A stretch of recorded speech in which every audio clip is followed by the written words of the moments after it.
In this episode, I sit down with Violet Jones, a painter whose story begins in the mountains of communist Poland, where her father carved wood and taught her how to see the world in texture and light.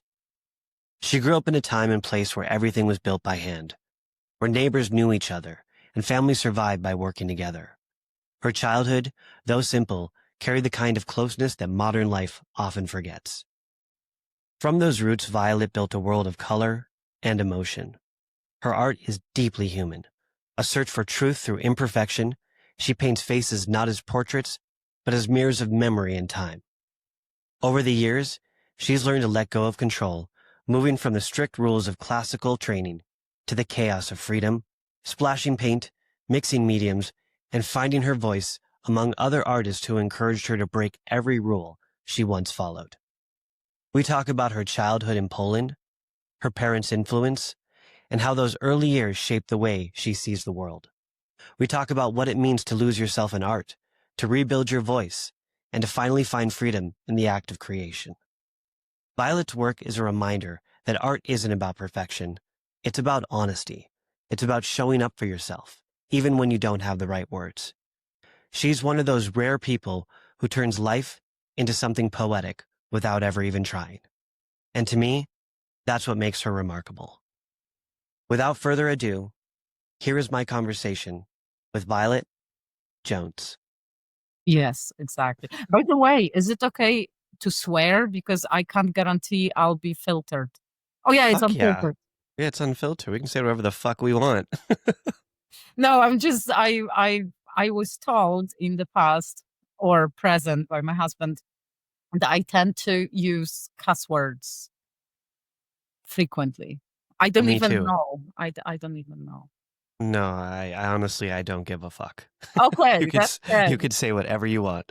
Well, it's a funny thing because I don't swear in my native language. Oh, I really? Just I only in don't. English? It's just or Spanish, but it's just when it comes to my own language, I think it's just that mindset of growing up, and every time I used the cuss word, there was like a kitchen cloth landing across my face, or like a slap to my face, and it's like this conditioning by my parents that every time I want to swear, it's just no, don't do it. There are other words you can use. So yeah, I don't swear much. It's like if I swear, it's very thought through. Did you grow up in like a very conservative household? Well, I grew up in Poland. Every Polish household is conservative. It's like You're Polish. yeah, I've never heard of liberal Poles. My family's from Poland too. Some of my Are family's you from kidding Poland. me? Yeah, I'm part Polish. Like I think I just bruised my chin, like dropping my jaw. Me. Yeah, my grandfather used to tell me all about it. Yeah, I think my mom's father's side is mostly from Poland and Hungary. Cool.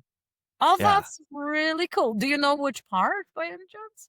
I don't know which part. I wish I had dove in deeper into the family tree before they had passed away because I would have loved it. Like now that I'm older, I'm so interested, but back then I could have cared less. I was like, I just want to smoke weed and party. You just didn't care back then.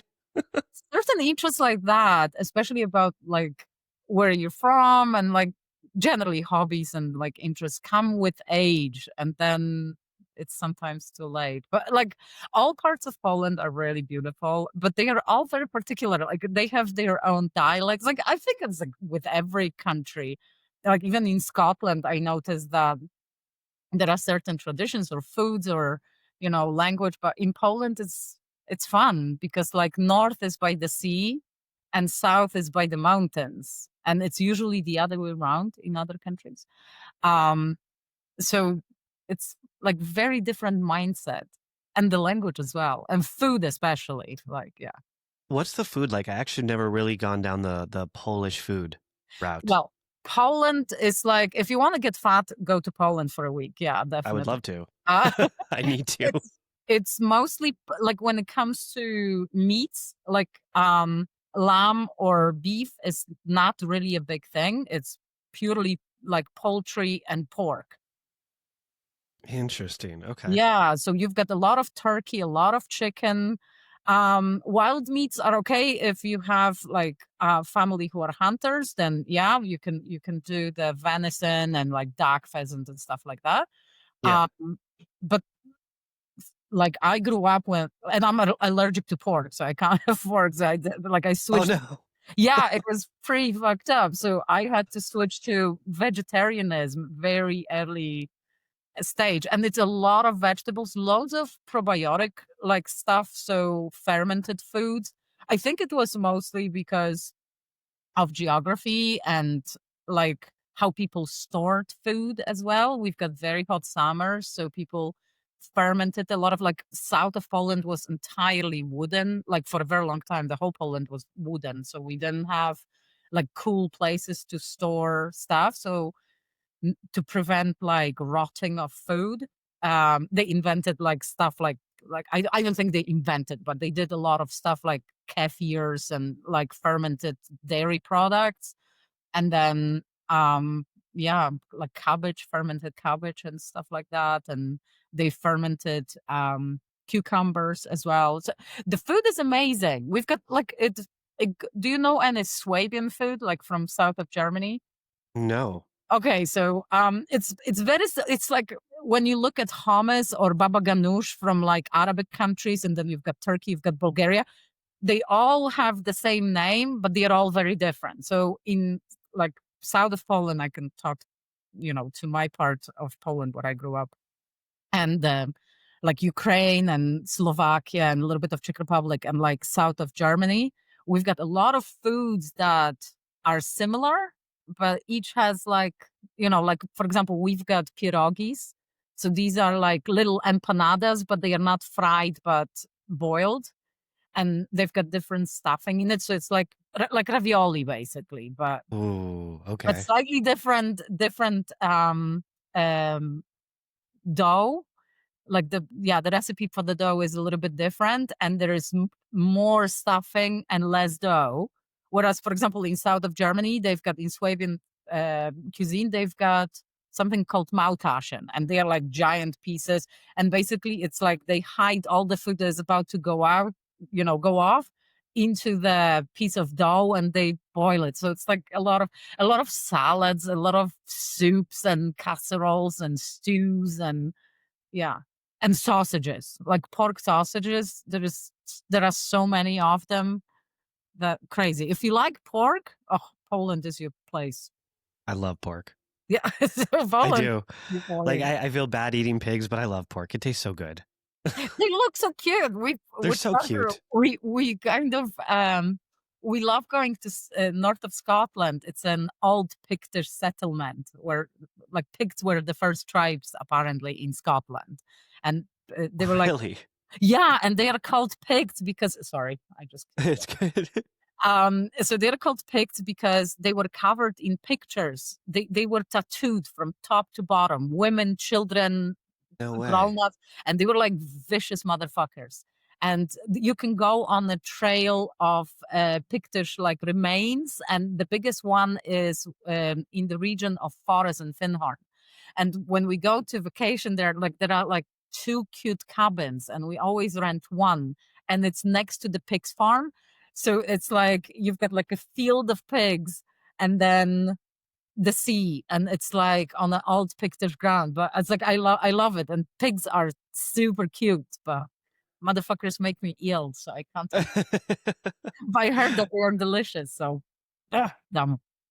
Wait, so have you ever had like how did you find out that you were allergic to pork? Well, I was violently ill every Oh, time I ate it. So I even went to the doctor, and I asked, like, can I have a test that would. And she's like, okay, so what are the symptoms? And I was like, I tried pork in various forms, and every time it makes me ill. And she's like, well, there is no test, but if pork makes you ill, why do and you there's the do test. it? And I was like, because I want to know if I'm allergic. And she's like, but you feel ill every time you eat it. And I was like, yeah. So she was like, so stop eating it. But you're like, but I love bacon. It's like no bacon. No, I tried the ribs, I tried ham, and there was something else. some form of a sausage that was like half and half, and it made me super ill, very unwell. I So noticed that in like European countries they don't serve up bacon as much as they serve up like other pork dishes. yeah. Bacon's almost like it's almost harder to find. Well, like for example, in Poland, they are big on bacon, but the bacon, how they serve it, and like in states, very different. Like you would not, you would be like, is that bacon? So they basically eat it like, um, it's like they don't fry it. So it's like, it's not raw, but it's like cured, and then they don't slice it thin and fry it. They just put it on Ew, sandwiches. gross. Yeah, That just I sounds know. awful. It's like, yeah. That just sounds awful. I'm like when I go out to breakfast, I'm like, can I have my bacon burnt black? I want it like extra crispy. Yeah, so in Poland it's all gooey and like and big like chunks, and they put it in salads and stuff, but it's bacon because I asked my mom, like, what is that? And she's like, that's bacon. But I know bacon from like, well, I live with a Canadian, married to one. Um so for Does me I Trevor eat was a lot like, of does is that Trevor eat a lot of Canadian bacon? no, but he likes his bacon. So occasionally, like I'm allergic and I cook. So occasionally I make him bacon, but I I mostly cook stuff with like red meat Okay. or poultry. Um, so did you grow up until like pretty much an adult in Poland, or how long did you spend in Poland? Eh, that's Jesus. Those questions are always quite problematic for me to answer because I did not grow up in a place I was born. And I was born in a place that is nowhere near my family or anywhere familiar to me. So my father was an engineer slash mechanic working for the army as a civilian. So he moved a lot within Poland. He stationed in former Soviet Union for many years, in Arabic countries like Iraq, and he was going to Syria back when Syria looked like a country that is not damaged by war. It was actually quite beautiful because we had photographs he's taken. So he's been traveling all over the world. And occasionally we traveled with him. So I was like in and out when I was a kid. Then when I started school, um, in primary school, I was still traveling with him quite a lot. But in high school, I was like stationed in Poland. And then my university, the first degree I did in Poland. And after that, I moved out from the country like permanently. Yeah. Okay, so you kind of just moved around a lot. Yeah. And I was born like my mom went to visit my father when he was stationing on one of the, it's basically an army station, hospital, and a school, and a few blocks where like army families live. But there is nothing else, and there is no other stuff. And my mom went to visit him and went into labor. So, so I was So born did there. Wow, so did you grow up on these bases at all? Like, did you go to school there or? No, no, no, no, not like Okay, that. We were going like whenever we were off school, like okay. whatever holidays, like 2 months here, month here, you know. So we were staying with my dad to see as much of him as possible. So I yeah. bet that was hard growing up, and just only getting, moments with your dad. Well, yeah, but back then, you know, when you're growing up like that, well, I was born into this, so for me it was normal. So we Yeah, I just just didn't yeah. even know the difference. Yeah, but listen, you need to take into consideration one thing. First 10 years of us growing up, it was communist regime in Poland. My first 10 years of my life. So like there was nothing in shops to buy. So my father taking that job, he traveled and he could bring us stuff that wasn't available in Poland. We didn't have like I remember I was talking to Trevor when he was growing up and we were talking about like choices that people have in shops right now, and he's like, yeah, there were fewer choices when I was growing up. There were like 4 types of cereal, and I was like, motherfucker, you had cereal? It's like seriously. Like in Polish shop, you were going to the shop, you had the voucher for something and you could get only what was on a day. So you were going and you were asking, what do you have? And they said like, we have toothpaste, I'll have one. And you were giving the voucher and you were getting a toothpaste that said toothpaste. There was no brand, nothing. You were going and it's like, I need a kilo of flour. Like I was very lucky. Like I'm not gonna complain at all because both of my grandmothers had farms. They were farm families. My parents came from farm families. They were not wealthy or anything like that, but they grew everything. And they grew their own crops. So then there was a mill. They were like, we were getting flour, we were getting potatoes. So once a week, we were going to either one grandma or another grandma when we were there, and we were getting all the food that we needed. Because otherwise, like imagine you've got you're city based, you don't have grandparents who have farms, and then you've got two growing boys, and you get all of you get the same. Um, and sometimes parents did not eat so they could give the food to the kids. Like I remember, gross topic, and I apologize for that, No, but go for it. there was my mom was in the queue because you queued for hours. Like um when I was small, she kind of could go around, like it was normal. It's not child abuse, so please don't like criticize my mother. Everybody did that. So when the kid was small, you smug the kid on the bum, so the kid started crying, and then you had priority in the queue. So all the mothers with the kids, they were approaching the line and like smacking the kids. Kids were like, yeah, okay, and they were going to the top of the queue. But my mom once overheard, she went on her own and she was queuing for something because I don't know, they delivered meat or something, and everybody was queuing. Like everybody starts, it's like meat in the shop, and it's like everybody got a coat and to stand in a queue. And she overheard two women were talking about sanitary products for, so Hmm. back we didn't have the fancy towels or cups or whatever, like tampons or whatever.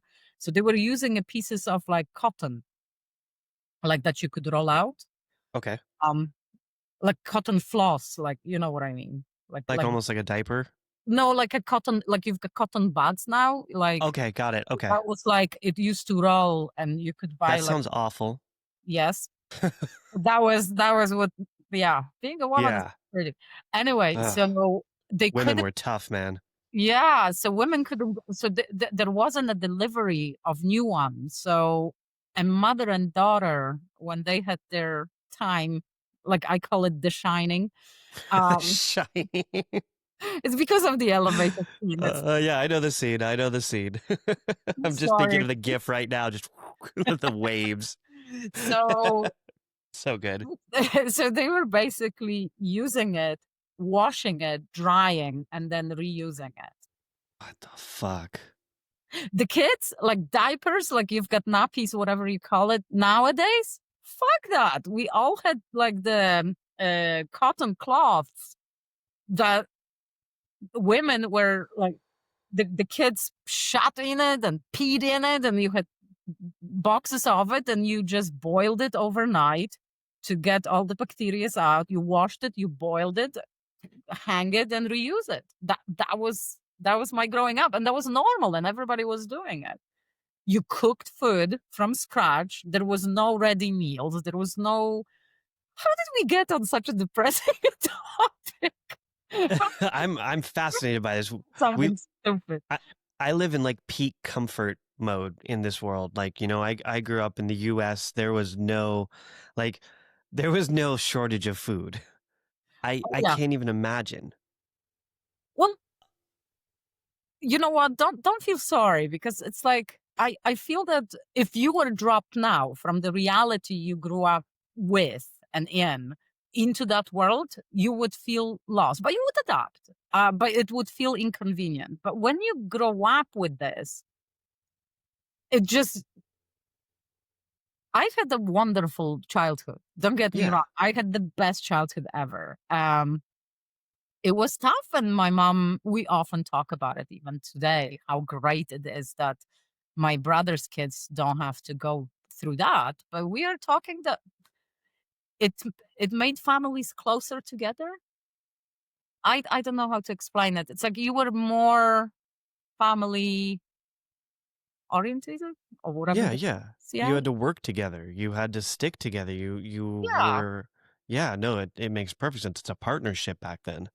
It wasn't selfishness, like it was being together and like sharing these like it kept people closer. Like you were close in community, you knew all your neighbors, and yeah, it there wasn't. It's different today.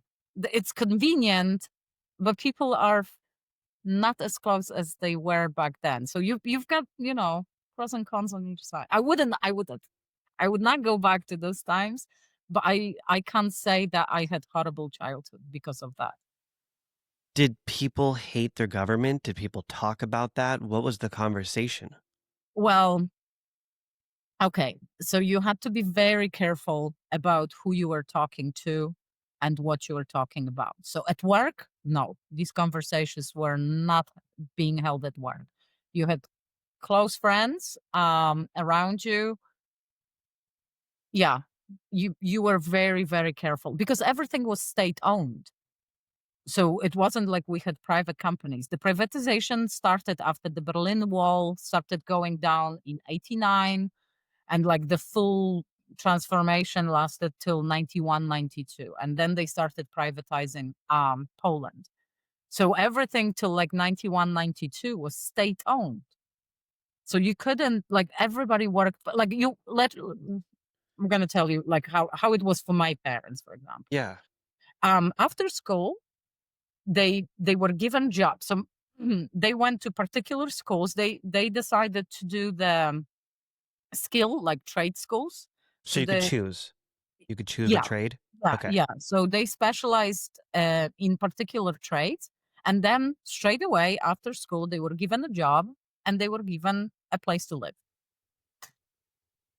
So, and they were working for the country, like So it's a the free house. so the company. Yeah, yeah, back then. Okay.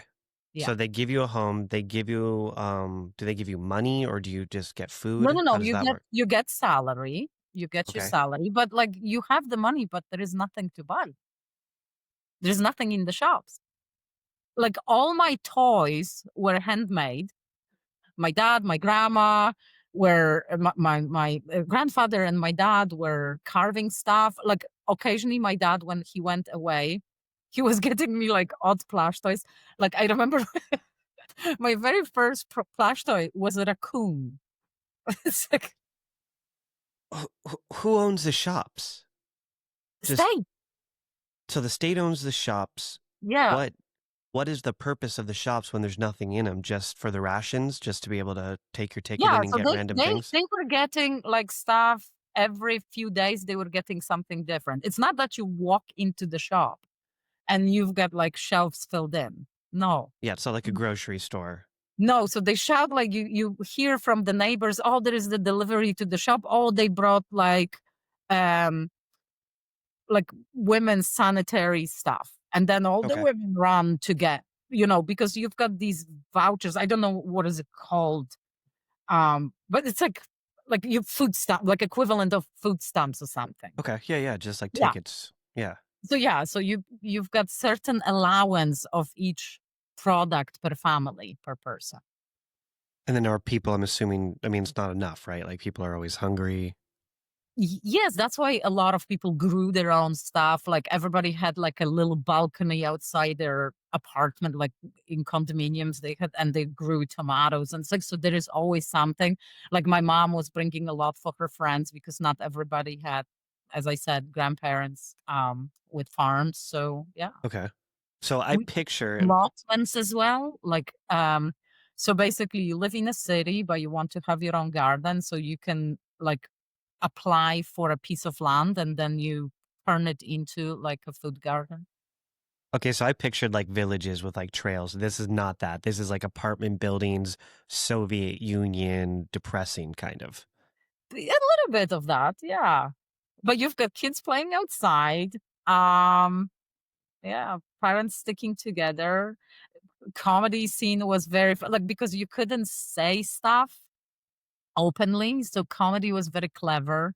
They did a lot of metaphors and analogies. It was like everything was like it was like a second language that seemed to like to foreigner. It would seem that what the fuck are they talking about and why they are laughing and everything had and I think it's coming. It's coming like in Britain, for example, with the new hate laws and, all of that, people will invent the language, like invent. They will use the language there is, and to somebody who doesn't know what people are talking about, they will think that they are talking about normal stuff, but it's all gonna be, wrapped up and with some hidden meaning. I think we are going like a full circle to the same. I can't believe that it's during the same lifetime. It's crazy. What about like music and like what was that like? Was it depressing? What was the music scene? Well, I was like, I had the same kind of taste in music as my parents because back then, till I was 10 years old. Later on, I developed a little bit of, but we were a free country after that. Um, no, my parents had the vinyl player, the Yeah, records. yeah, record player. So we had like I listened to a lot of Tina Turner, a lot of jazz. Stevie Wonder, my father absolutely loved them. Lionel Richie, Etta Yeah. James, Nina Simone, like and Miles Davis. So we had a lot of that music, and I still it's close in my heart. Like I still listen to jazz quite a lot.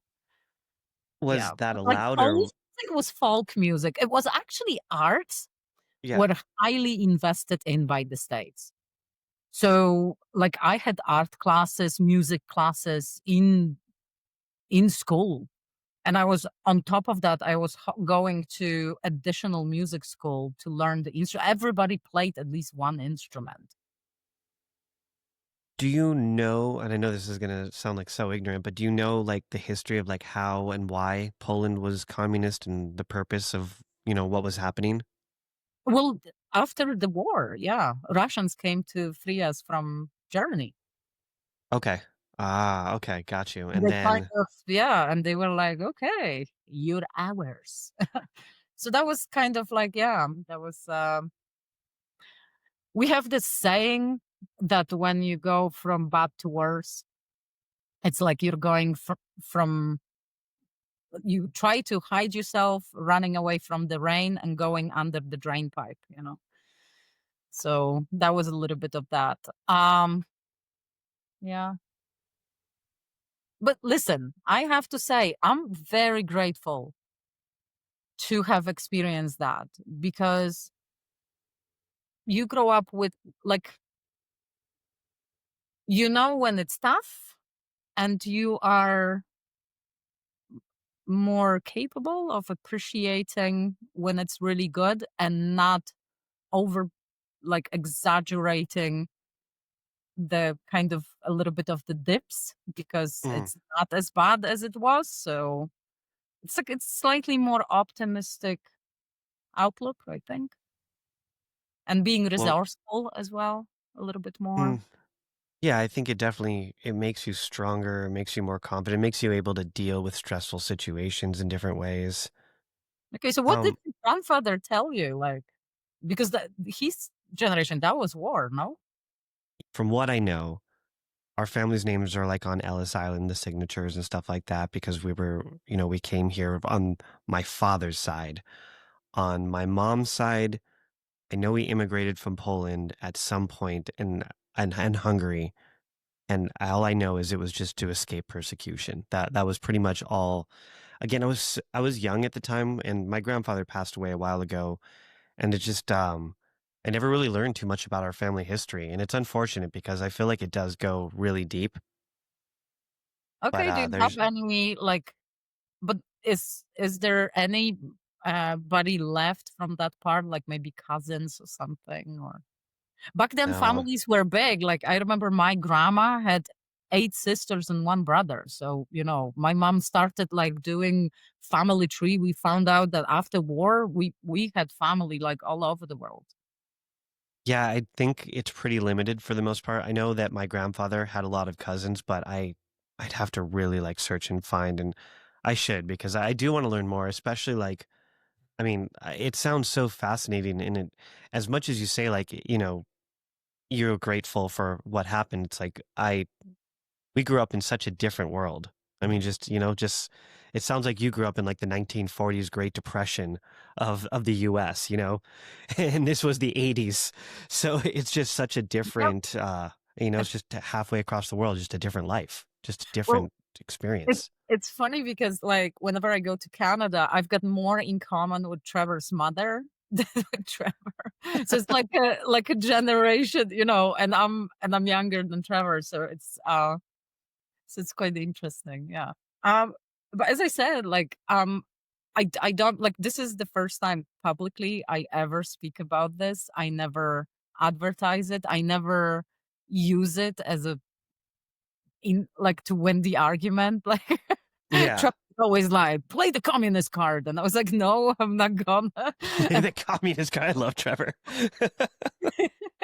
it's like because I have a few cards, as you can say it, but I after everything I went through, I promised my mom I would never use it to victimize myself, because this is not what so many people fought for. Like, we are the winners. I had wondered, like, really, like, we did not suffer a lot. There were people in war situations. I remember my parents actually got asylum in two countries, Canada and Australia, and I was very tiny, and it was just before the martial law.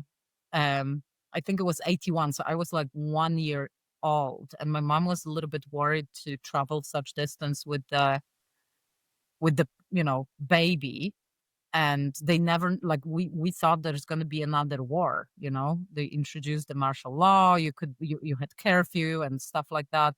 And also there were, like, not rumors, but they both worked, as I said, for the state. And people were saying, if you take the asylum, think about your brother, sister, you know, they might be accused of something and, you know, imprisoned, because why would you run away? Like, so they kind of use that tactic, and it was very easy to imprison people back then. Almost as easy as nowadays here, if you tweet something. So once again, like, it's fucking petrifying what's happening here. It is. It's very scary. It's very full circle. But also back to what you said about telling, this narrative. In my opinion, it's not victimizing yourself at all because not only is it obviously your journey, your story, it's the truth of what happened, but um, if you really kind of like consider everything that happened in your past, I discovered that a lot of like my past like trauma, my like generational trauma, just with family and everything, it's kind of like the reason I became an artist. It's the reason I became a photographer. I didn't really realize that until I told my story because I never wanted to tell anything about my life because I didn't want to come across like a victim. I didn't want to victimize myself. I just wanted to make art and nobody buy my art because of, what I went through. But it's also, this is your story. This may be why you are who you are today, why you chose the craft you do, why you make the art the way you make it.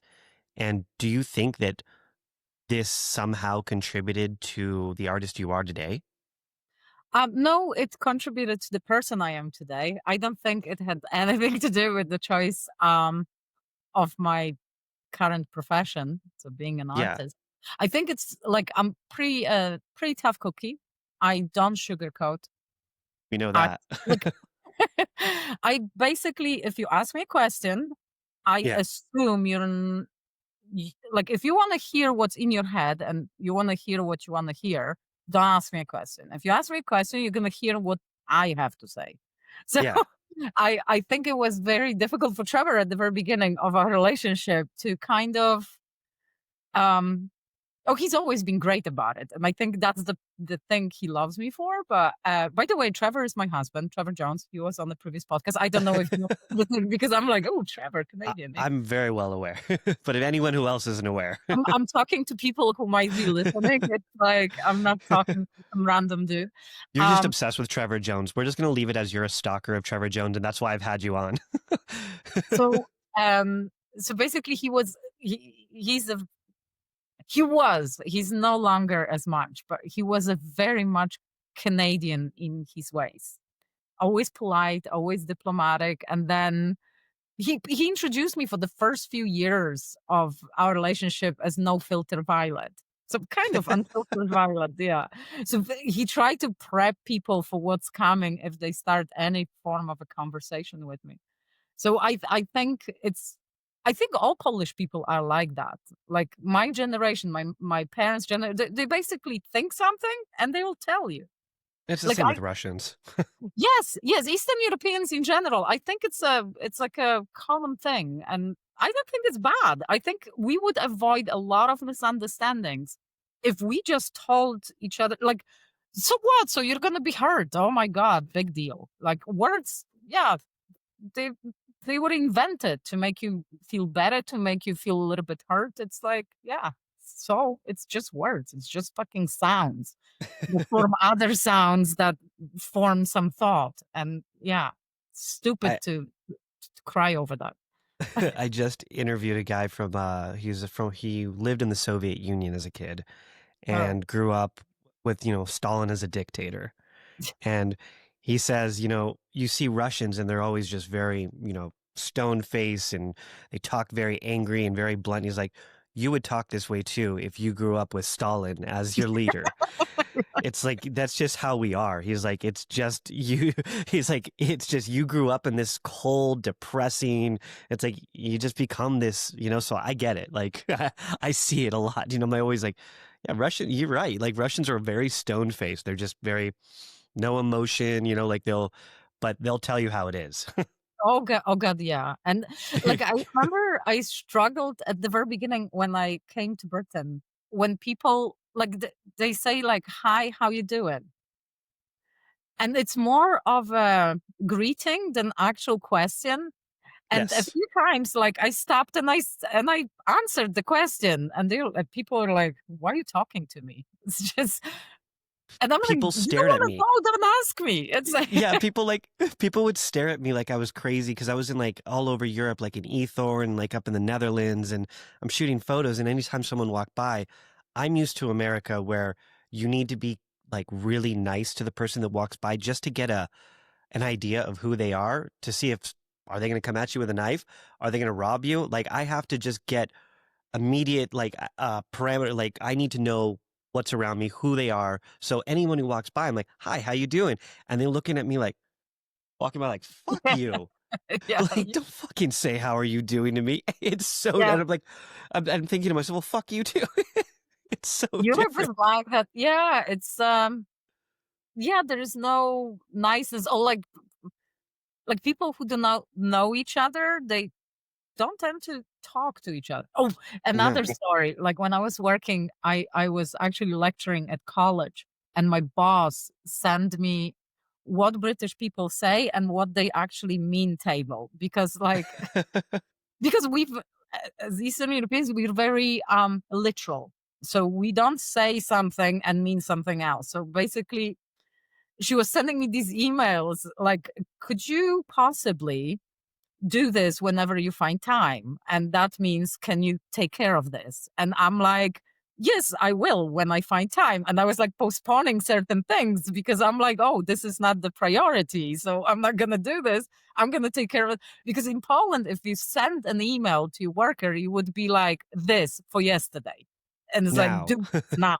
Yeah, And very the literal. please and thank yous are also not like, could you please possibly thank? No, it's like, bring me this in 5 minutes or print this off. Like you use please and thank yous when it's not part of your job. Like if it's something extra, like tips, for example. If you're excellent at your job and you go beyond in a restaurant, you get the tip. You don't get it for doing your job because that's what salary is for.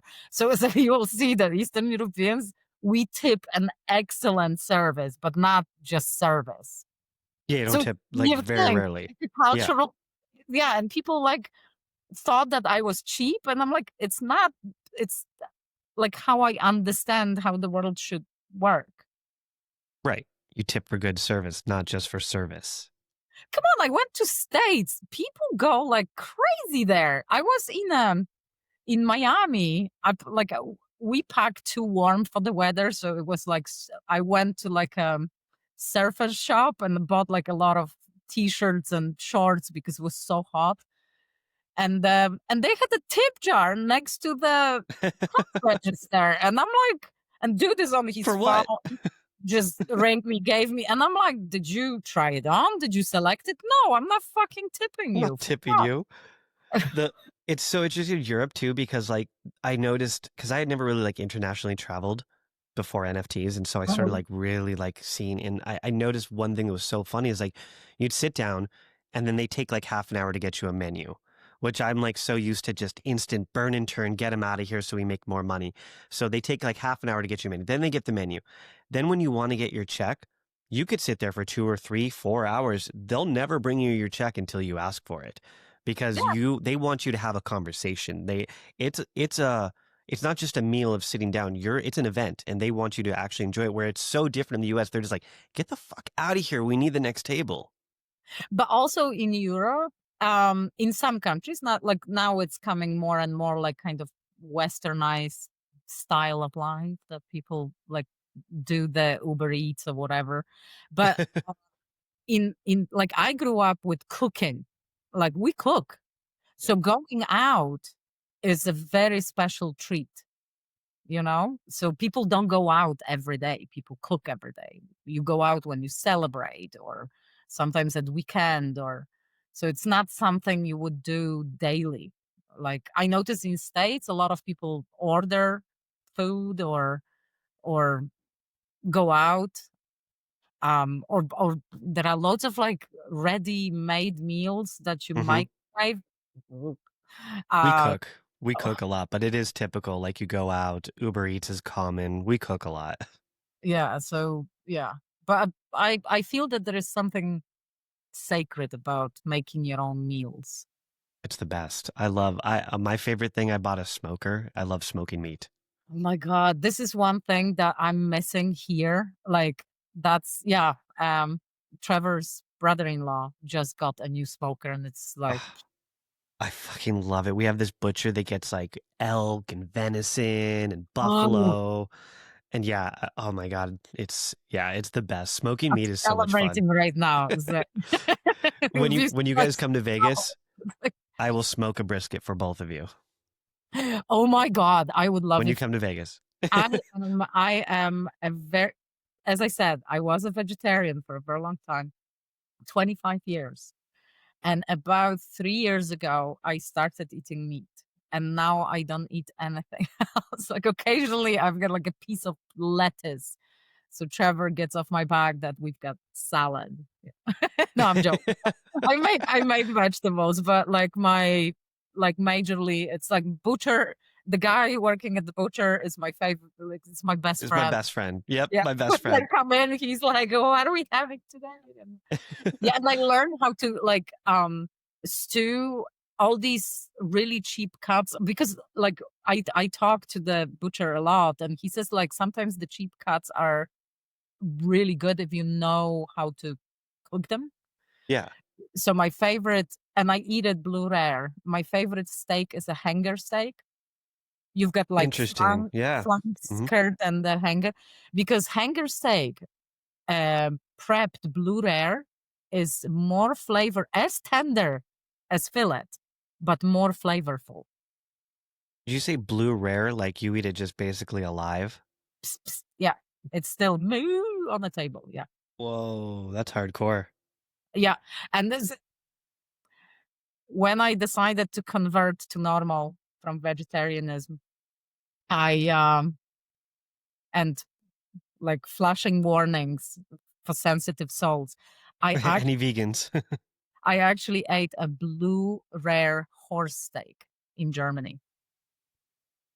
My friend has a Whoa. wonderful That was book your first. that Like, was first after 25 years. And funny thing, um, I ate steak almost every day since then for like half a year.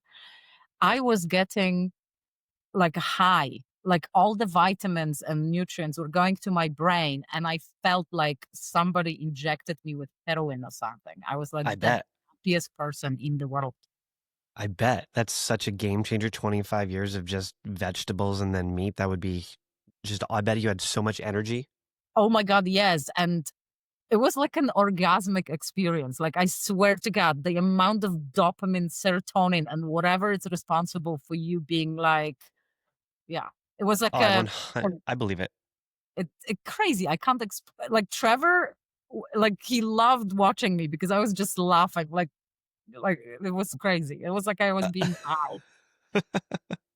Yeah. Um, that I want to go back a little bit to when you were living in Poland, how, yeah, I know you said you were taking like art classes and stuff like that, but how did you eventually like find that you wanted to be a painter? How did you find painting? Oh How my did you God, that discover? journey was so long. Oh, yeah, Yeah, tell because I me wasn't in from the Poland. beginning, So okay, let's go to the beginning. very beginning. So 2000 year no, I'm joking. Um, 1943. yeah. So basically, my dad was a um, amateur sculptor, and my Okay, mom's always been very creative. But my dad was doing a lot of he sculpted in wood, and so I was sitting with him for ages. We were going into the mountains, into the like a cabin, um, and he sat there for hours and we were talking about different things. I was helping him like prep the all the stuff, and he was showing me kinds of wood and how to do it.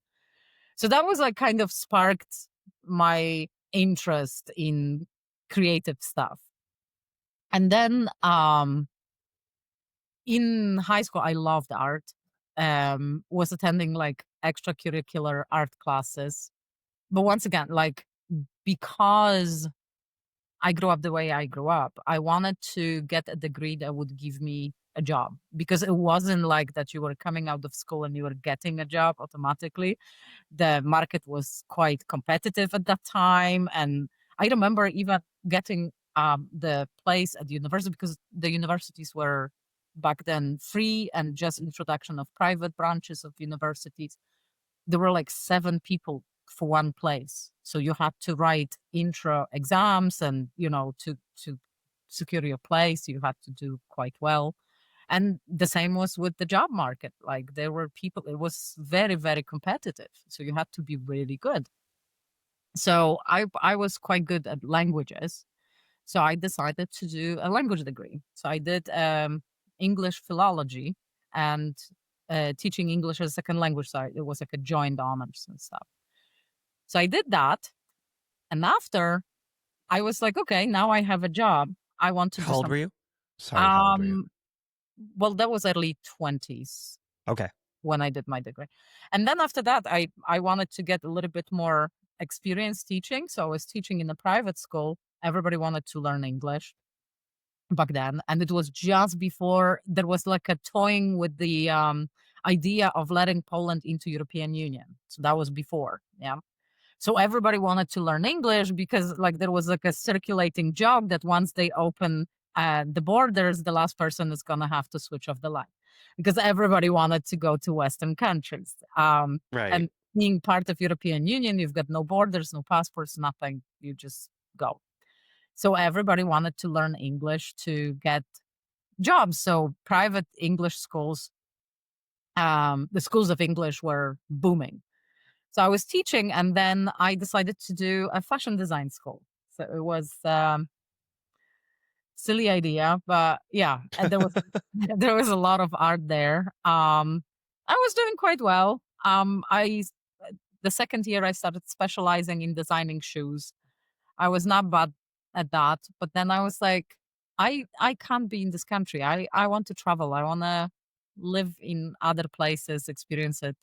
So I moved to Portugal, and I was working in different places, lived there for quite a while. And because I had my um, fashion design background, I was running a course that I wrote. Um, and I was teaching how to do fashion design, like simple stuff, like extracurricular, nothing complicated. And I was teaching at, no, I wasn't teaching. Sorry, I'm lying. I was working for Fujitsu. It's but I was employed to teach people English. So people uh, in those tech support centers, they are employed for their native language because they operate like kind of calls from their countries, but they also pick up the universal calls in English. So I was employed to get them with English to the same level as their native languages. And then um got kind of bored there, and we were heading towards the um financial crash, like 2008, I think. Hmm. And into like beginning of 2009, I quit my job and I moved to be honest, like I was offered the job in, was it Sweden back then? But I had like an overlay of 2 months, and I was like, oh, I've been so many times to Britain, but never like England, parts of England, but never to Scotland. And I worked with some guys from Scotland. I was like, oh, I'm gonna go and visit. And I went to Scotland, to Dundee, so it's a little bit up north from Edinburgh on the east coast. And I got a really cool job translating for the government. Um, because like it was already like few years in, because Poland entered European Union in 2004, so a lot of people migrated, and they needed translators for Polish people living. Not that they were committing crimes. I'm going to tell you what was the majority of my money I made on was because they did not have British driving license. They kept their Polish driving license, so the point system couldn't get there. So for them to pay the fine, they had to go through court system. Okay. So basically, I was doing like 3, 4 cases a day. They paid me a lot of money per hour, and it was like 6, 7 hours because sometimes it was delayed. It didn't matter. I could sit. I read so many books in the waiting room, and then I was going for 5 minutes and going home, and I was paid, for full hour, even if I did 5 minutes. It was crazy. So I called the guys from the job in Sweden, and I said, like, to be honest, no, thanks. Find somebody else. Like, I'm doing quite well. And then through that, I got into college. It turned out that there were loads of Polish people trying to learn English. So I got the job in both two colleges, and I had more hours than I could work. So I was doing quite well. But through that, I found my way into the film world, and I met some creative people doing film. I got onto the set. So every free minute of my time, I was doing films. After I think 2 years, they offered me to be a producer. And then we decided to form a company. So it was three of us, two guys and me. We made a lot of short films, music videos, promo videos. We even did some films for like Education Scotland, and so we were doing quite well.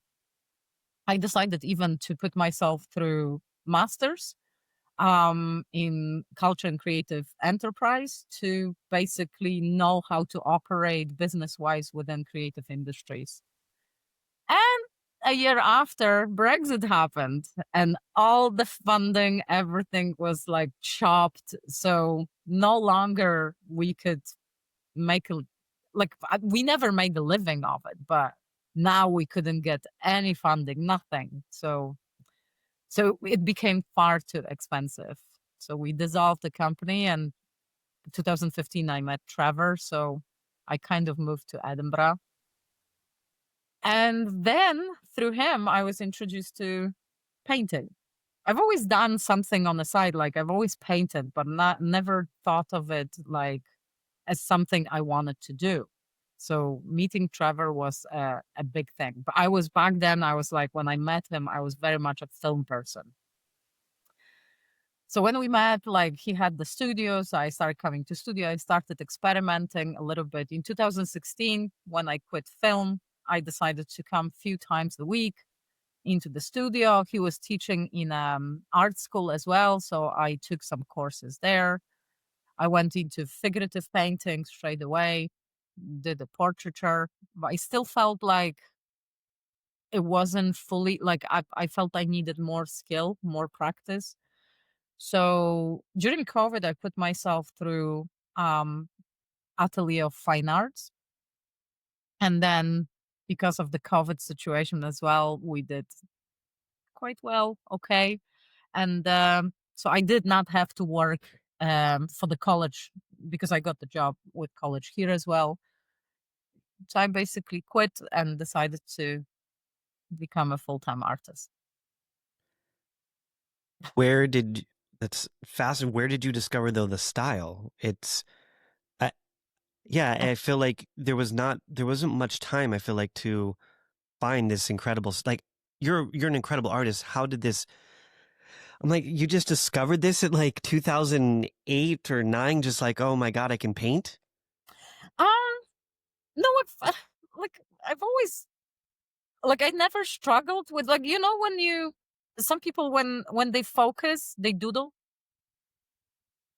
like when Yeah, you need to focus when you yeah. listen to somebody like so I've always had like I remember my mom last time I was home she had a box of my old notepads and all of them had faces drawn over my notes so I did not even probably register that at the time so I've always been doodling and doing some artistic stuff. I've never been attracted to abstracts, yes, but not like cityscapes or seascapes or landscapes. That wasn't, or even still art, like still life. It wasn't. It wasn't something that was calling me. It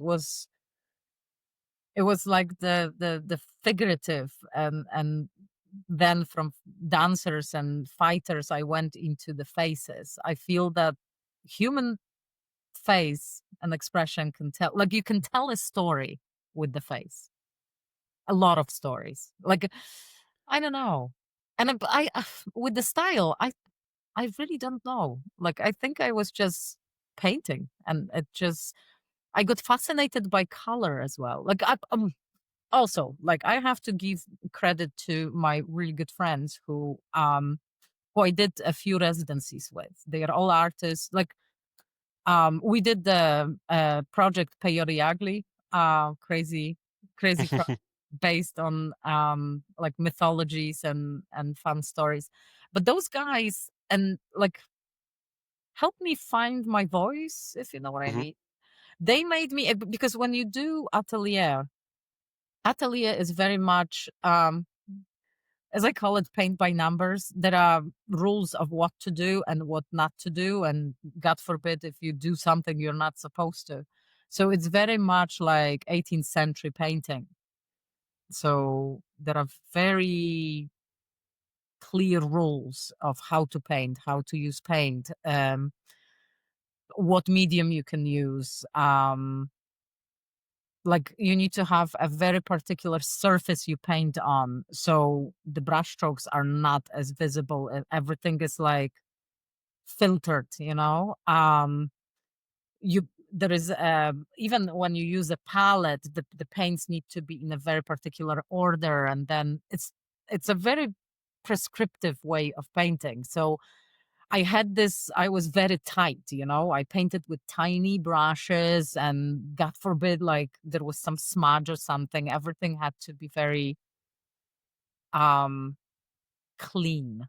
And then Hmm. I went to do the residencies with the people like Santiago Pani, Henrik Uldalen, Eva Newport, Daniel Martin and they were like just make like we took like a ginormous canvas outside of the studio and Henrik told me to mix the paint with water and just splash it all over like randomly and then it dried and now try to find expressive face or shape into that so was a very different way of painting than Santiago showed me ways of how to work with mixed media. So mix like acrylics with oil, with spray paints. Then Daniel Martin was showing me how collages work and how to use textures in paint and very visible brushstrokes.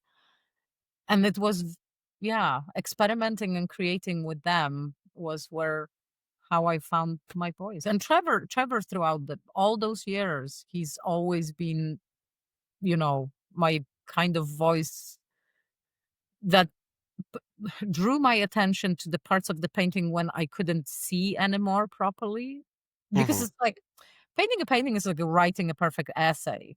If you read it like 1,000 times over, you miss spelling mistakes or like weird phrasing or punctuation. And the same is with the painting. If you look at it for very long time, you stop seeing details. So that's why, like, I've got another friend who's an artist, Beth Robertson Fiddis. She's a Scottish seascapist, landscapist, fucking phenomenal artist.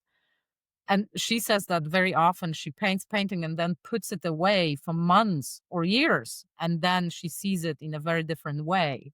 So putting away the painting also helps, to see stuff. And Trevor also told me that as well. So it's like I had a village Yeah. bringing up as an artist. But Paul Reed as well, he gave me huge tip of how to mix paints to make them dry faster and stuff like that. So yeah, it's like, yeah, I feel like as an artist I was brought up by a little village of artists. Yeah, you have a Yeah. great support system. Yeah, a great one. Till today, like if I paint something and I feel that something is not working, I can take a picture, send it in a WhatsApp group, and they know I'm not gonna get offended. So they tell me how it is.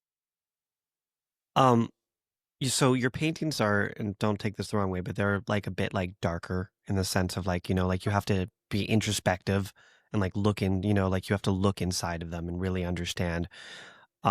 And I'm not to say like they're depressing, but they are like, they have like a darker mood to them. Like the one behind you, for example, it's like a darker kind of mood. I want, if you can explain, so the blue over his face, for example, for anyone who can't see the picture, there's a boy, and then I believe like an adolescent version of himself, and then like an old man version of himself, or it could be just his family. I'm not sure, but I Oh, think oh, it's oh, versions of that's himself. exactly that. Yep, yep. There's three Okay. versions of the same person.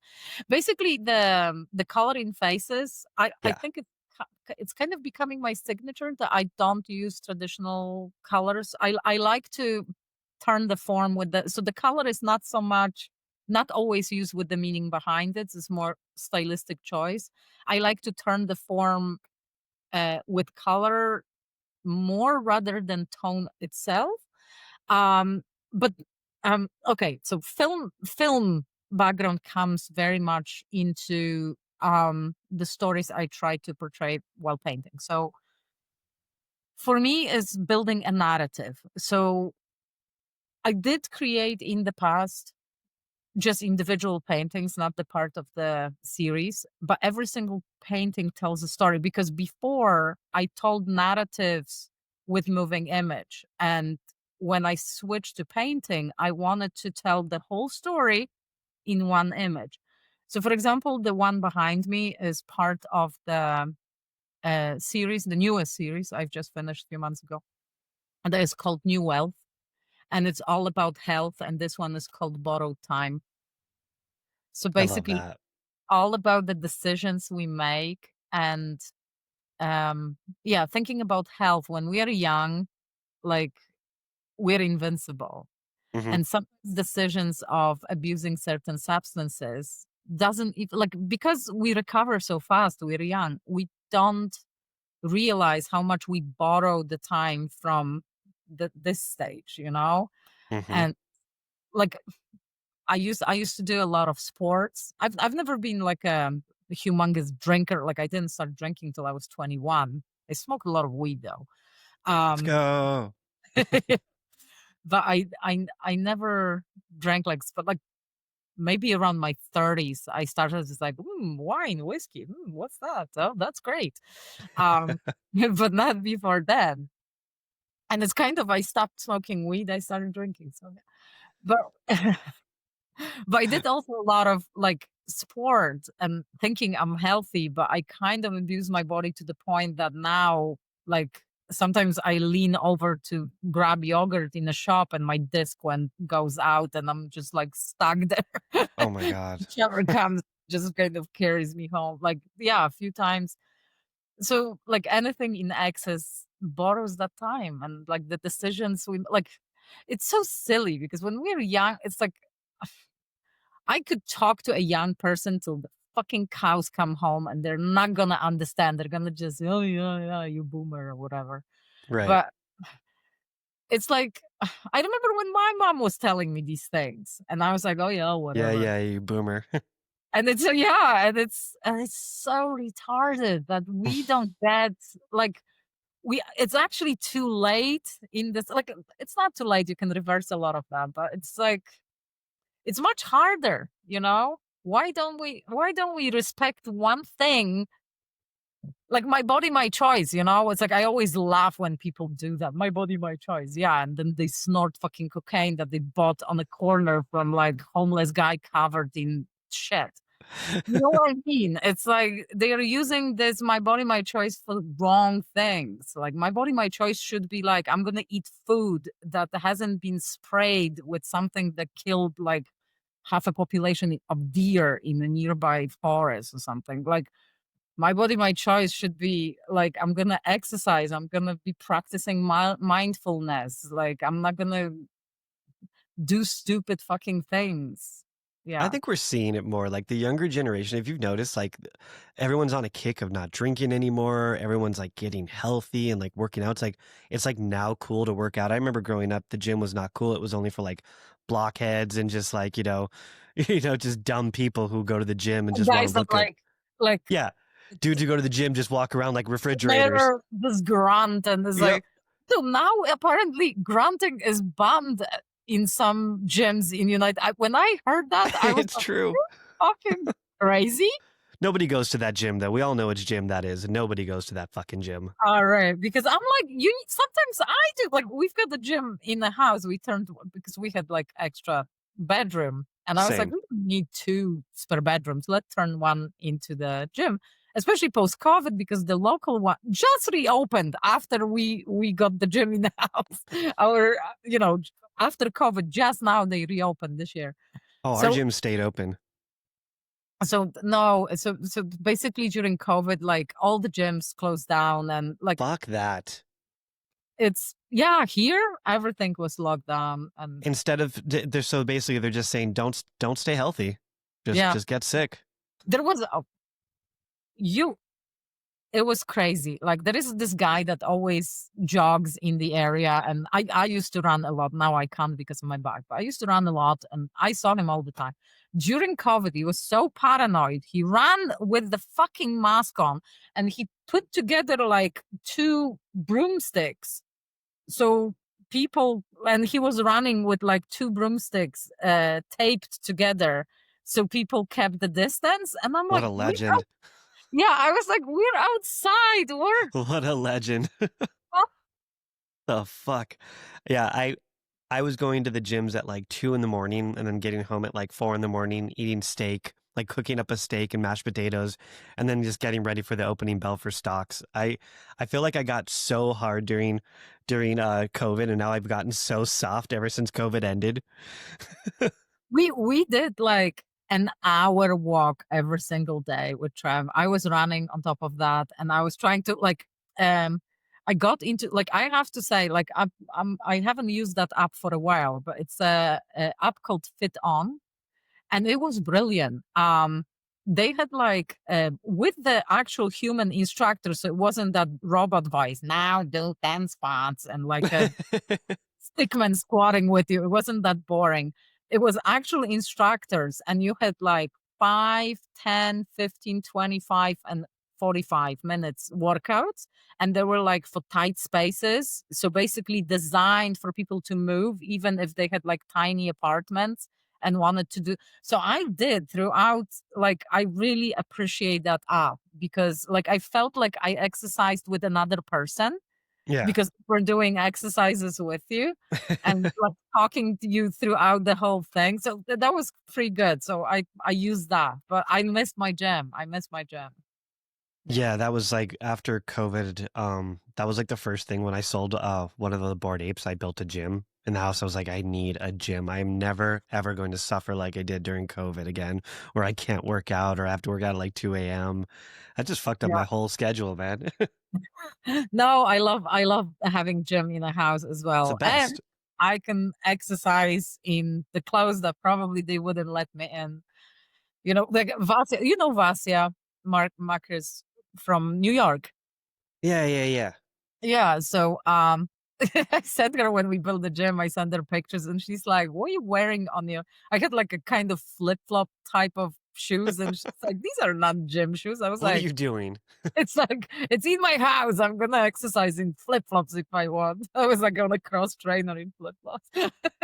Do you guys have the studio in the house? Is this near your house at Oh all? god, no, this is a wonderful place. It's called Out of the Blue. It's in Old Drill Hall. It's literally 7 minutes walk from our apartment, so it's very convenient. Oh, that's Well, awesome. like yeah, there are like 200 artists here. You've got like jewelers, architects. There is like a production company.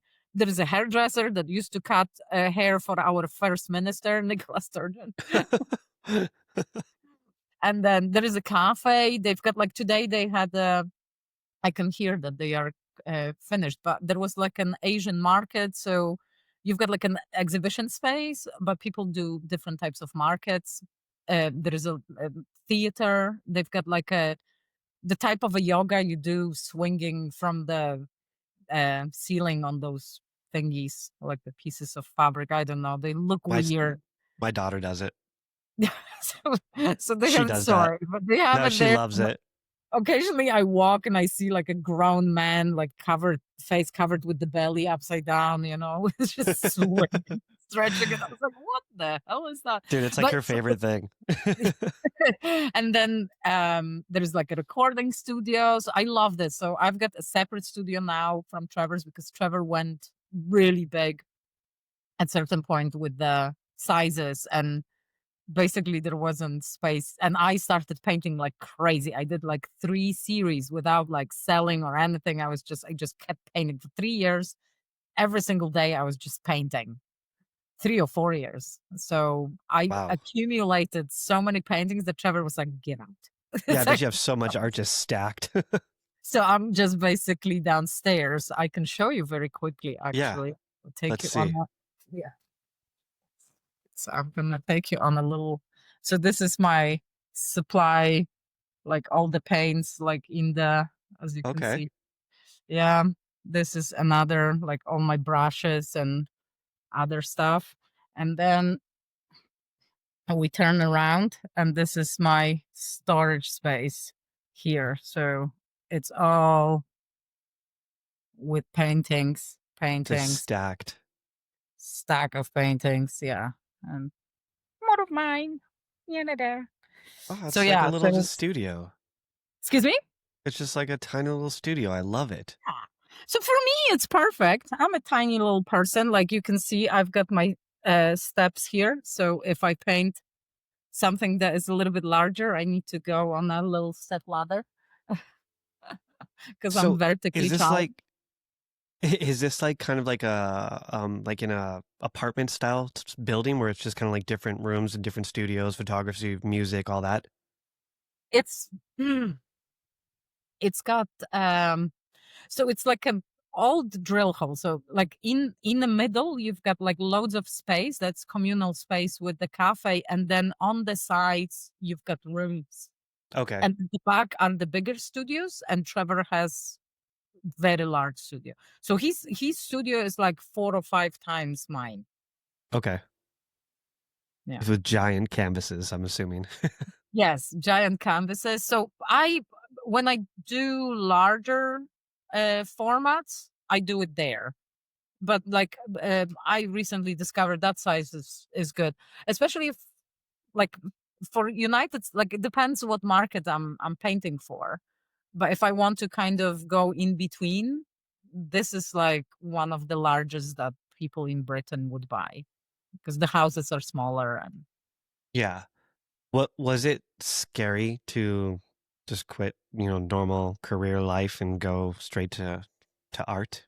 I I've been changing places of work every like okay, so the longest I worked was Dundee, so the first city in Scotland. So it was 7 years. Hmm. I was doing film and college was helping a lot because they used to have television courses and film courses. So they had a lot of equipment, they had the studio. So we were utilizing a lot of places there in college whenever we needed for our production company. And because I was like the inside man or woman, I had access to all these things, and the principal was absolutely fabulous, and he was supporting us. So he was giving us like vans for transporting shit, like cameras, lighting. It was brilliant. Um, but then, since I moved out from Dundee and moved to Edinburgh, I was basically changing my jobs every 2 years. So it wasn't like 2 years is good for your CV, you know? You're long enough that they don't fire you, but then, you don't get too cozy. So I get it. get too cozy. You kind of, yeah, I kind of felt that was a good time. No, it wasn't. No, I don't know. I Had you traveled. I changed my jobs. I changed my profession. So I was fine. It was had another. you had you sold any art prior to deciding to become full-time artist? Yes. Okay. So you had some collectors already, or you just To be honest, I was actually picked up by a gallery through my Instagram photos, and that was my old Instagram. That wasn't even because I got hacked and my account was deleted, so I had to reestablish it at certain point. But yeah, a gallery contacted me, and I had it wasn't solo show; it was like a group show. But yeah, so it was weird. Yeah. yeah, that's pretty rare where a gallery just reaches out. That was the weirdest thing ever. Yeah, and back then, like, I did not know about scams, so I just was like, "Yeah," and it turned out that was a legit thing, so Where was the gallery local or yeah. But okay. like, I did not even have a big following or anything. Trevor knew them, so maybe that's why. Yeah, Yeah. I mean, your work is phenomenal. It could have just been that too. thank you. But it's like it's hard to sell now. Like, I feel that when I mint something, I've got better chances of selling it. I like to mint and sell NFT with the painting. Hmm. Um, yeah, I don't do like additions very often. Like I did some, but I feel that a person who pays for the NFT, it's kind of nice. Not everybody is okay with like giving me like I never review like I've been doing that for a while since 2019 now. Um, so I've never betrayed anybody's trust. If somebody gives me address to send it to, I never share it, delete Right. upon clicking, it's like, I don't sell um, it online. no, I don't even keep the information on my computer or anything like that. Like I'm old school this way. Um, so, so yeah, but some people might not want to buy it because of that. I don't know. I don't know, Yeah, I but mean, portraiture is difficult to sell, especially in Edinburgh. Edinburgh is very conservative art-wise. when um when you met Trevor, how did you meet Trevor? Like tell me Oh that my story god. first. Oh, thank God he's not here because he tells the wrong part of the story. I love it. Um, it's like there is a divorce hanging for the story he's telling. Um, we met at the art show. Okay. It's like, it's so funny because I was actually dating another Canadian at that time. I don't know what's with me and What is you Canadian. and Canadians? I don't know. I fucking love those beavers. So not those beavers, like maple beavers. So, I love maple too. so yeah, so but the guy was like a Canadian. He loved his hockey and like he was like And bagels. whatever they have there, but he loves hockey. And I remember I really wanted to go to that show. And he's like, "No, no, no, I'm gonna watch hockey. I'll see you after." And yeah, And that was that. that's all she wrote. No, don't worry. I was like, I solved the issue first before moving on. I'm not that kind of person. Wait, I actually was flying to Poland the next day, and he had his best friend over, and was flying to Paris the next day. So And you guys just hit it off? we hit it off, we exchanged numbers, and yeah, and we talked throughout the whole stay, and then we arranged to meet after I And came back. and then do you think that uh his work kind of inspired you to kind of move forward with being a full-time artist? Like did they go hand in hand? How did that work? Okay, so no and no. He as a person inspired me to do this. His work is very different. He actually he makes these ginormous projects where painting is only a fragment. It's just element of the project.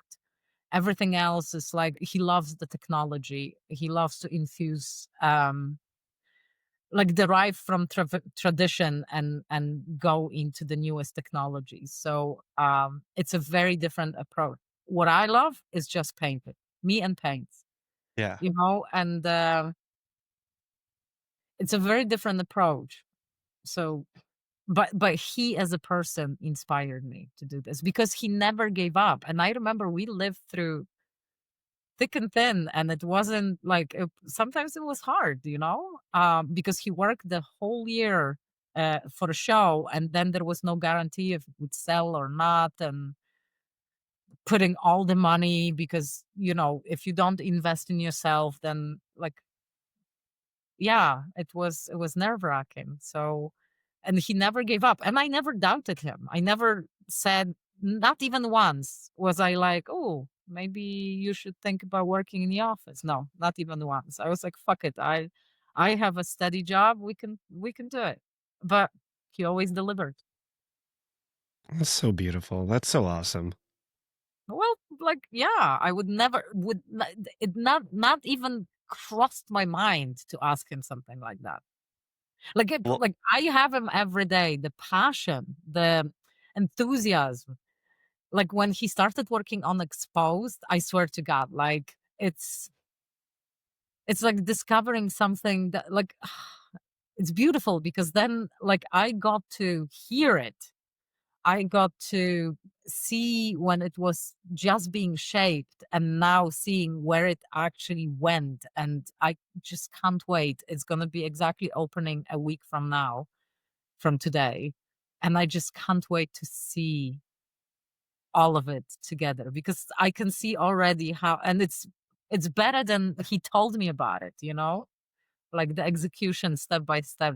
It's fascinating to see it. And this is being killed regularly by schools and systems and life in general, that creativity, that enthusiasm of opening unknown doors to the unknown, because that's never been done. This is like the Exposed show. It's a combination, like elements of it were introduced in some projects, but I've never seen everything together. So it's a very unknown, like painters are crying that nothing has been done new in paint, and it hasn't.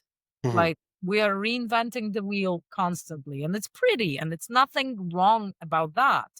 But then we need those forward thinkers that are gonna push to some extent, the boundaries of what art is and when it's human, when it's not human, like all of these things in order for others to pick up and build up upon it, but the bridge needs to be built, the road needs to be built so others can take it. And yeah, and he's doing something incredible, and it's always been like that. He's always been like a decade ahead of everyone else. It's incredible to watch and witness. So why would I ever suggest when it was bad, like, would you do something else? It's like, Tell me more about this exhibition. I don't know much about it.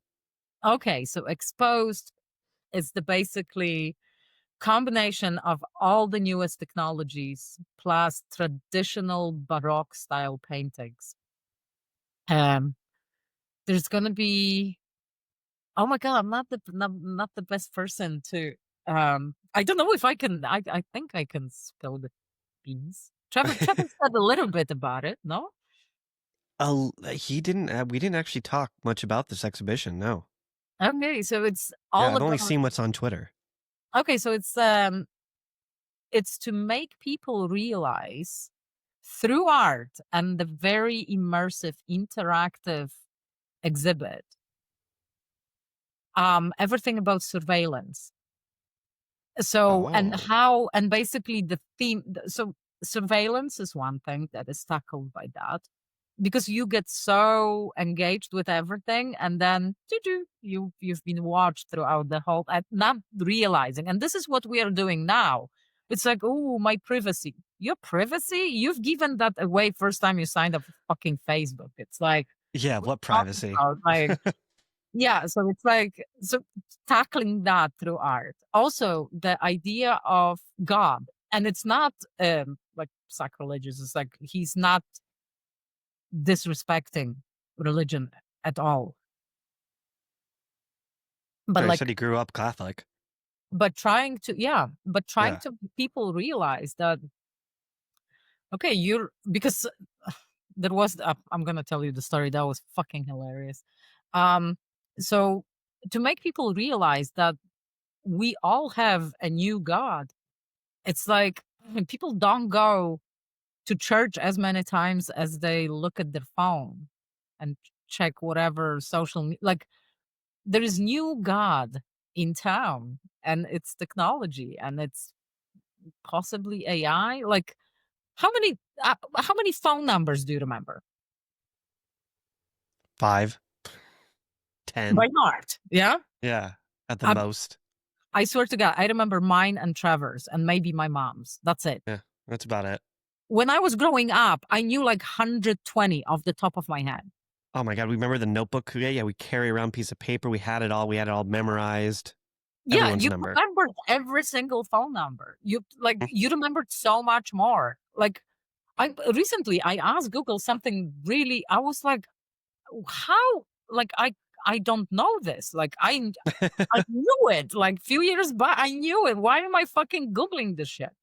So yeah, so it's replacing, and it's like, are the thoughts that we have and opinions ours if we for hours daily read opinions of others, and this squabbling and fighting is like, like, do we have, like, there is no original thought, we know that. And but the opinions as well, are we so influenced? Is it like almost a religion? Like, yeah, so there are a lot of these aspects. I think there are three. So one is the, yeah, surveillance, God, faith, and something else. I forgot. Sorry, Trevor. I'm not doing you any justice right now. So it's all tackled by this art exhibit, and it's gonna be very, very interactive. They created a special app for that. So to experience 100% the whole exhibit, you need to download that app. That's cool. Uh, yeah, so it's really, really cool, and it's just phenomenal. And like, you need to go around. It needs to be experienced. Like, yeah, you'll see. We'll flood X with all the videos and stuff like that, social media in general, with all the videos from the show and interviews, and yeah, and we'll show everything, what it's doing. So Trevor had a little tester in W1 Curates in London. Um, was it like a month ago? And he had one of the paintings there, and it was a Jesus 2.0 or Messiah 2.0, and it was basically a robot Jesus on the cross, and there was the camera next to the painting. So if you approach the painting and look at the painting, there was a screen, and the camera turned you into a robot's, like, standing below the cross, and you could move, and it would basically track you and turn you into a robot. And the closer you were coming, the more human you were becoming. The further away, the more robotic you were. And people kept, interacting with it. And then I don't know if you're familiar with W1 Curates Hmm? gallery. Yeah, so outside they've got these giant screens, and the animation, because not only the painting was interactive with AI and tracking, but also it had augmented reality layer where animation was going backwards in time. So from the Messiah 2.0 and the robotic looking Jesus, it was like going back in time, and every century, you were going back, he was becoming more human. That's so cool. So that's really cool. But the animation was shown on those big screens outside, and there was some influencer from America or something.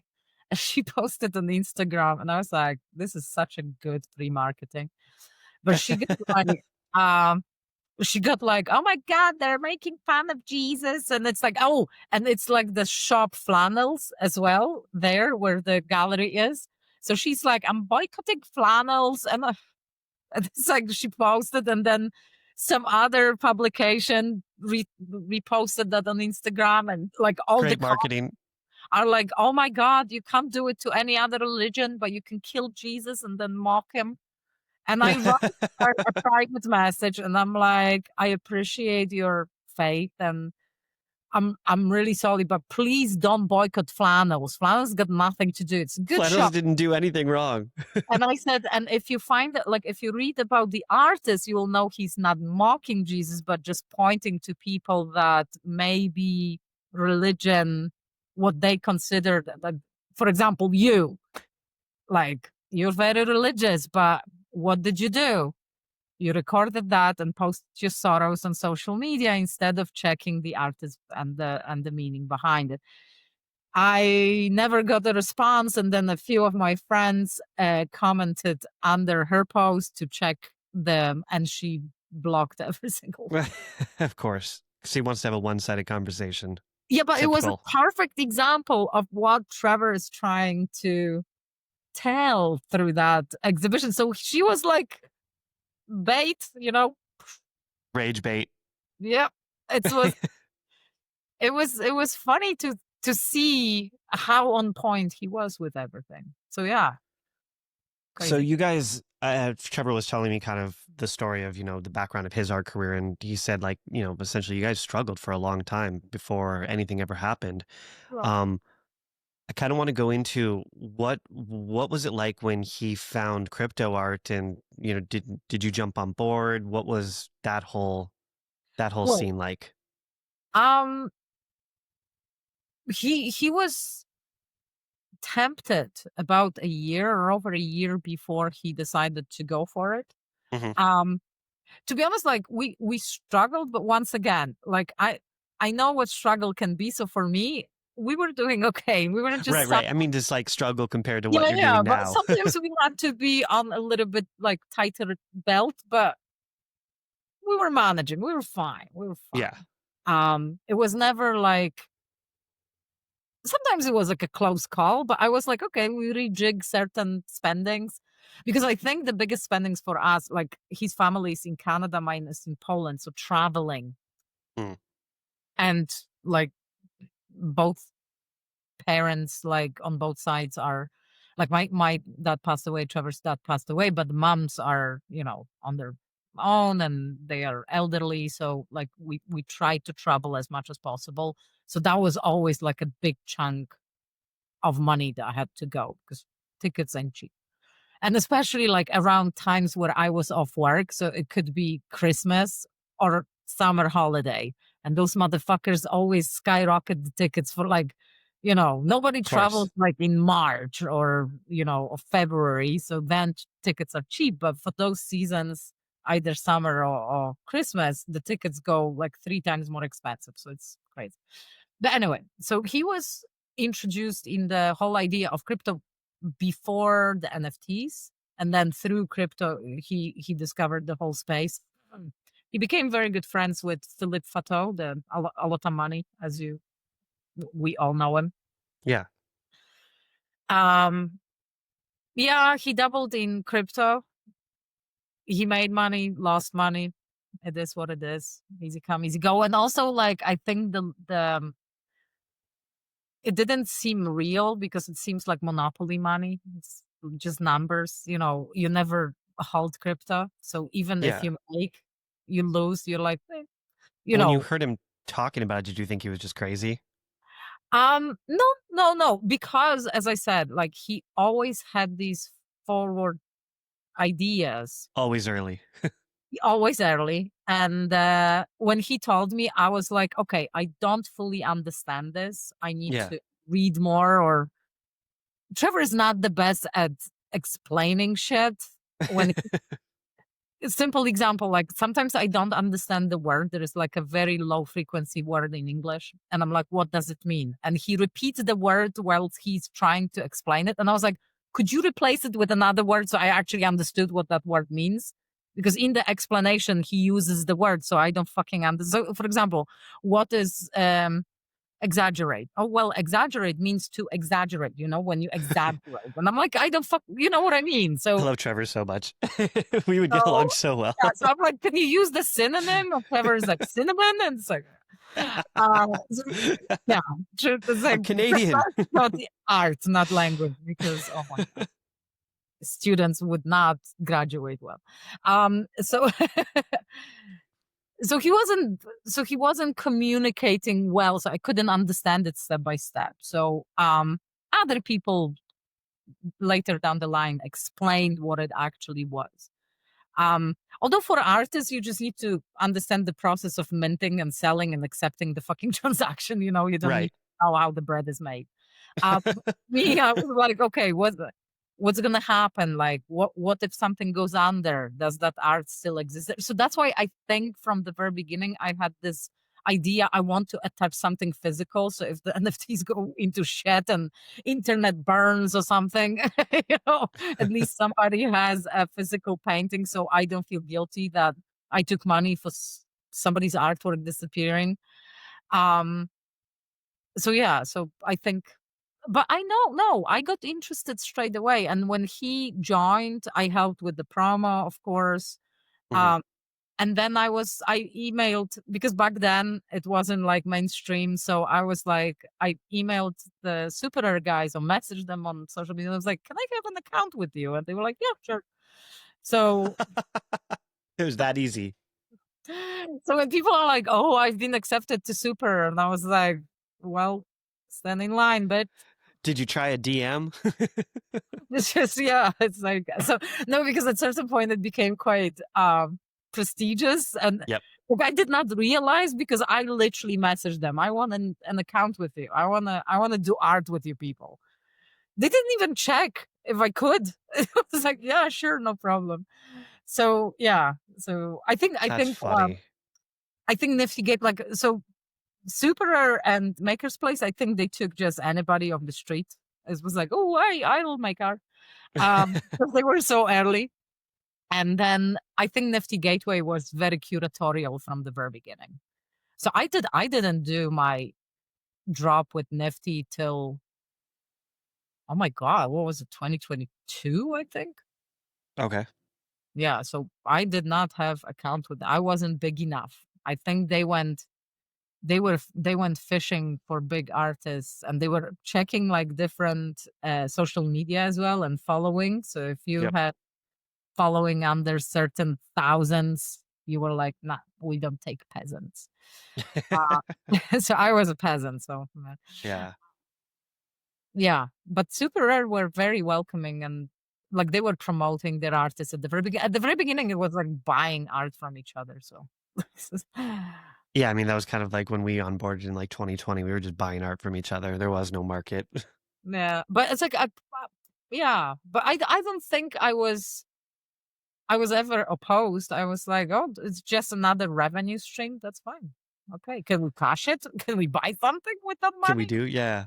Yeah. Trevor What? was like, yeah, if we put it in bank account, we can. I was like, yeah, do it. So Trevor told me about the experience of the 7 minutes Oh, of yeah. the open release, but I'd love to hear it from your side. Just the one thing that sticks out is you grabbing the phone and putting it in a pillowcase. Yeah, and I sat on it as well. Of Uh, course you did. You're like, fuck you, you're not touching this. um, he was very stressed, and I was like, I didn't have any doubts. Like I was like, the previous drops did so well. It's gonna Yeah, do well, but I don't want him to. I was like, you know what? Fuck it. Let's just enjoy 7 minutes of drinking wine, let's and ride. that's it. And I was like, it's just 7 minutes. You can't influence anything that's gonna happen during those 7 minutes. So just fucking pour me a glass of wine and drink it with me. So yeah. I've I feel like, yeah, I was very like I think I always during his jobs I try to stay chill and um just be there for him if it yeah, wasn't going exactly like he wanted or yeah. There were a few times that he broke the system like because his drops were so big that very often he broke the system. Like they did not have like something froze or like people couldn't click like because so many people wanted to buy that yeah it was going bonkers so like and he was stressing because it's like it's nothing I can do about and so but inside I was yeah I bet. yeah so but somebody had to at least pretend to be like yeah whatever but no I was never inside I was never whatever I like I couldn't sleep weeks coming to the drop. I was stressing out. All right, so you pull out the phone. It's in the pillowcase. Yep. And Trevor opened and then he said, "Holy fuck, Violet." And I was like, "Good or bad?" And he said, "Good." And I just asked for the Wait, number. what's his face look like? What's his? I mean, Um, he must have like been just in shock. do you remember the Raiders of the Lost Ark? The Yes. yeah, do you remember when they opened the Nazis opened? So that was Trevor's face, basically melted. It was Nazis That's a good visual. Thank you. glass s'more melt on his face. Yeah, I don't think I've ever seen his face Was he just forming. white? Just couldn't even, just gonna pass out? It's a lot of money. It's a lot of money. It's a But also lot. like Trevor is like he thinks about like his brain works very different to any average human's brain. Um he thinks about thousand things at the same time. And sometimes the wrong things get the podium. So he started almost immediately worrying about saturating the market. He basically created a PFP before the PFP were a thing. Yeah. Yeah. How many were minted? Over 4,000. Okay. And the previous big open edition was like 1,000. I think it was Micah Johnson. I'm not entirely sure, but somebody did open edition before Trevor and it was like high of like 1,000 something. I don't know if it was Micah or somebody else. I don't wanna lie. It was or guess. Um, but yeah, Trevor did like way over 4,000. So And he spiraled immediately. yeah, it What the was like fuck? yeah, yeah. I'd be But so, you can't do what he does thinking only 5 minutes ahead. right. Oh, that's why his projects will survive. Like a lot of projects will be forgotten and some. His will survive time because like he doesn't think 5 minutes ahead. He thinks years ahead. How it will hold, what it will mean, how will people respond? Is the system created like user friendly or does it make sense? Like everything needs to make sense for the project. Like he could have after that success, he could have I don't know, create an emoji of a poo and sell it in thousands. You know what I mean? He could have Right. gone, but for him it was no because I want people who invested in me always look back and say, that is a gem. I'm really happy I've got this artwork. I don't think an artist fished for money. I think every single time there was the reason, there was a rhyme, there was a story behind it, and there was a time and place for that particular story to be. And that technology that he used to be there. Like his brain works very differently, but you need to like live with him to know it. Like it's a it's a very different type of a brain. It should What be was stopped going after he dies. Yeah, they should put what it in wa- a car and connect different cables to it and see what the fuck is driving that brain the way it is. what was going through your head? Wine. I'm gonna drink this wine. I Yeah, I think would I do the same. finished a bottle. We had a few bottles. Like during COVID, wine was always in the house, so it wasn't like, oh, we are out. No. Yeah. We were ordering boxes of it, and when the drop was around the corner, like early drops, the first half a year, maybe year of drops, there was always a lot of wine. So I think, yeah, I think I drank the rest of it.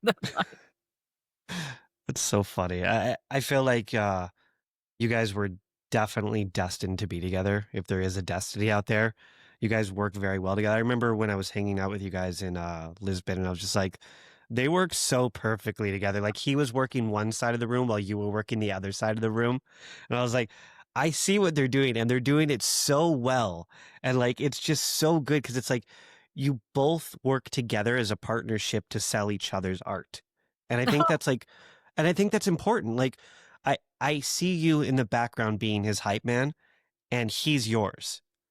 Yeah, yeah, you can It's say that. Yeah, it's 100%, whether you guys see it or not, you are always advocating for him, and he seems to be always pushing for you. And that's, I think, a rare partnership because it's always in art world of like a competition where you guys work together as a team, and it's beautiful to see. And I think a lot of people could learn from that. thanks. That's very Yeah, sweet. That should be a commercial. Marriage. Working marriage. both sides of the room for each other. But it's cool. And it's like not in a transactional way because Trevor's not transactional. He's very authentic and organic. And you can tell because he gives you, even if like there's 20 people trying to talk to him, he will still give you that 10 minutes. Like he gives you that sincerity that most can't give. And I know that like as an artist, like even anything, it just takes a lot out of you. It's just a lot of energy, a lot of giving, and you both do it very well. And I've always noticed that you guys like, you work very well together. It's really cool to Think see. it's like thank you, but I think it's more like organic. It's like we Yeah. don't plan stuff like No, that. it's not transactional. It's so No. organic. Yeah, I mean, I love doing that for him. I love helping him, and I see how much he enjoys. Like when we were doing art fair, how much he was like he had a prime spot, and he was sending everybody. It's like, by the way, if you like this art, go and see my wife's art. And he was yeah, giving like business cards and sending. It's I swear to God, people who get married and have a competition with each other, I don't think that's healthy. it's Uh, toxic. no, yeah, because it's like competition always is like rivalry, but I don't know. Maybe people thrive on that, but it's not how we operate. Definitely, it's more supportive household. Well, it seems like you guys don't compete with each other. You challenge each other to be That better. yeah, that's a good yeah. There is criticism, but it's always constructive. It's not like it's shit. It's shit because Right. so we give each other that constructive criticism with the But just without criticism, you just let the other person fail without even telling them why they're failing. So criticism is essential. oh It's so god, important. oh god, yeah. And to be honest, and like I remember when I was at the art school, and they always start with the good, like even when I was teaching, you always start with the good thing. And I kind of hated that because people know what they are good at. They want to know where they can improve. So at art school, the teacher was coming and I was like, "Oh, this is a very nice line. These marks are," and I was like, "Oh, shut up! Just tell me what's wrong with it. Just Like, tell me what I'm doing wrong. just cut the cheese and just cut that bullshit and just tell me." And I always like Trevor does not even tell me what he likes anymore. He just like, it's good, but this needs to be fixed, this, and Yeah. work this color, this doesn't work here. And this is what I need. Like, cut the bullshit. Like, I know painting is good. I want to know where I can make it perfect. I I learned never early do, but on. it's like I love when somebody tells me where the room for improvement is rather than what's good about it. It's like Yeah, no, I learned that early on, like when I would show my photograph to someone or something, and everybody would have a different opinion on what I should do with it. And then I just kind of like realized I need to stop just one person that I focus on, that I, run my ideas by, and that's it. Cause yeah, you will drive yourself insane trying to perfect something, especially when it comes to art. Well, I look at it slightly differently because there are technical errors and Yeah. there are stylistic choices. And I like to ask, like, my really close friends from the Peyote project. Um, You said peyote, right? Like the plant, the drug? yeah, Peyote Okay. ugly. That was That's my so like cool. I that love was my peyote idea, ugly. like, because it's a Coyote ugly. Yeah. I The heard that first earlier. I was like, peyote? Yeah, the first episode was in Mexico, so that's how it got its name. But then we were doing it in other countries, and it just stayed Peyote Ugly. And there was like a second title particular for. So there was Peyote Ugly: The Aztec Awakening. That was in Mexico. Then we did one in Netherlands, Peyote Ugly: The Awakening of the Devil, uh, and the last one was in Norway, and it was Peyote Ugly. Then um the North Awakening or something like that, North Gods Awakening. Um, so yeah, so I basically send the image to all of them, and because Trevor very often also talks to me about the stylistic things, and I'm like always say like, okay, is it technical or stylistic here? Because he's like, oh, you need to change that, and I was like, is it your kind of subjective preference, Mhm. or is it actually off like the eye or something, or should I technically fix it? And he's like, sometimes he's like both, and I'm like, oh, fuck off, no, it's Fuck not. you. Well, fuck you. This is your opinion, fuck it, I like it this way. And I like to send a photo to my friends because they're like, oh, the nose needs like more, or there needs to be bigger contrast, or you need to do something because it's like it looks off technically.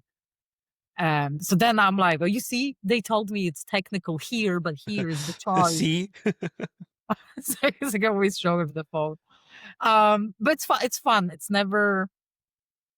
It's never criticism to hurt, each other's feelings or like be nasty or anything. It's always to better each other. Yeah. That's I think that's so important. That's so good. It's pretty cool, and it's like you never grow if somebody, like, as you said, if you don't criticize certain things, you just let somebody fail. Yeah, you're setting in, and yeah, and it's like we're married. He doesn't have to try to score. He doesn't have to impress. It's like he doesn't have to. Yeah, it's like I'm like this thing. It's like, yeah, now Yeah. bring on the truth. So what are you working on these days? What's new? What's happening next? What's the projects? Anything exciting coming up? So, I pretty much burned out a little bit towards the finishing New Wealth series. Um, I was working literally like I did in between with the Tulipani. She's an abstract painter from Switzerland. I went there and we decided to do like in live collaboration. So we did like four portraits to um appreciation of women and what women are about. So we tried to paint like the feelings of resilience and courage, and we did really well. And then I came back here and I was painting every day for months and months and months, and I kind of hit the wall. So I prepped for the art fair, and then in the meantime there was a lady from, I don't know if you're familiar with the Maggie's charity. I don't we think were so. No. Oh we yeah, were yeah, Maggie's. Yes. Yeah. So we Yeah, were the cancer fundraising charity. for them, yeah, with the castle parties, and she was for some art event here with her husband, and she came to the studio. She loved the paintings, and I was like, they are all about health. And I was thinking maybe we could, like, instead of me showing in a gallery and giving gallery 50%, I was like, how about I organize some art event with you guys, and I give you 50% Yeah. of what I make. And so next year I'm gonna have, I think, around March. And because they are so crypto friendly, I'm gonna do some NFTs as well. Let's Um, go.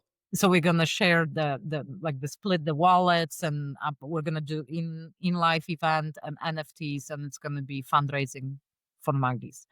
So that's something new. And after taking like over a month of painting, I kind of started coming up with the idea for new show, and yeah, and for new series, maybe not show, but series.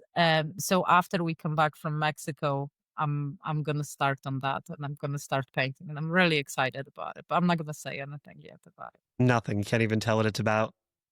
Um, it's gonna be about the spirit of the country I live in, and it could be later on expanded into other countries that also I had close kind of emotional um relation ship with. So I love Scotland. Like fucking sucks weather wise, but this summer was amazing. But like yesterday we had the storm Amy, and Amy turned out to be more of a Karen. It fucked up Glasgow and the whole West Coast.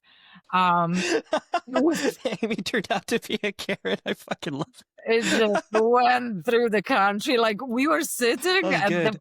the winds were like the constant wind was like under 50 miles per hour. So it was still fairly like fucking blowing.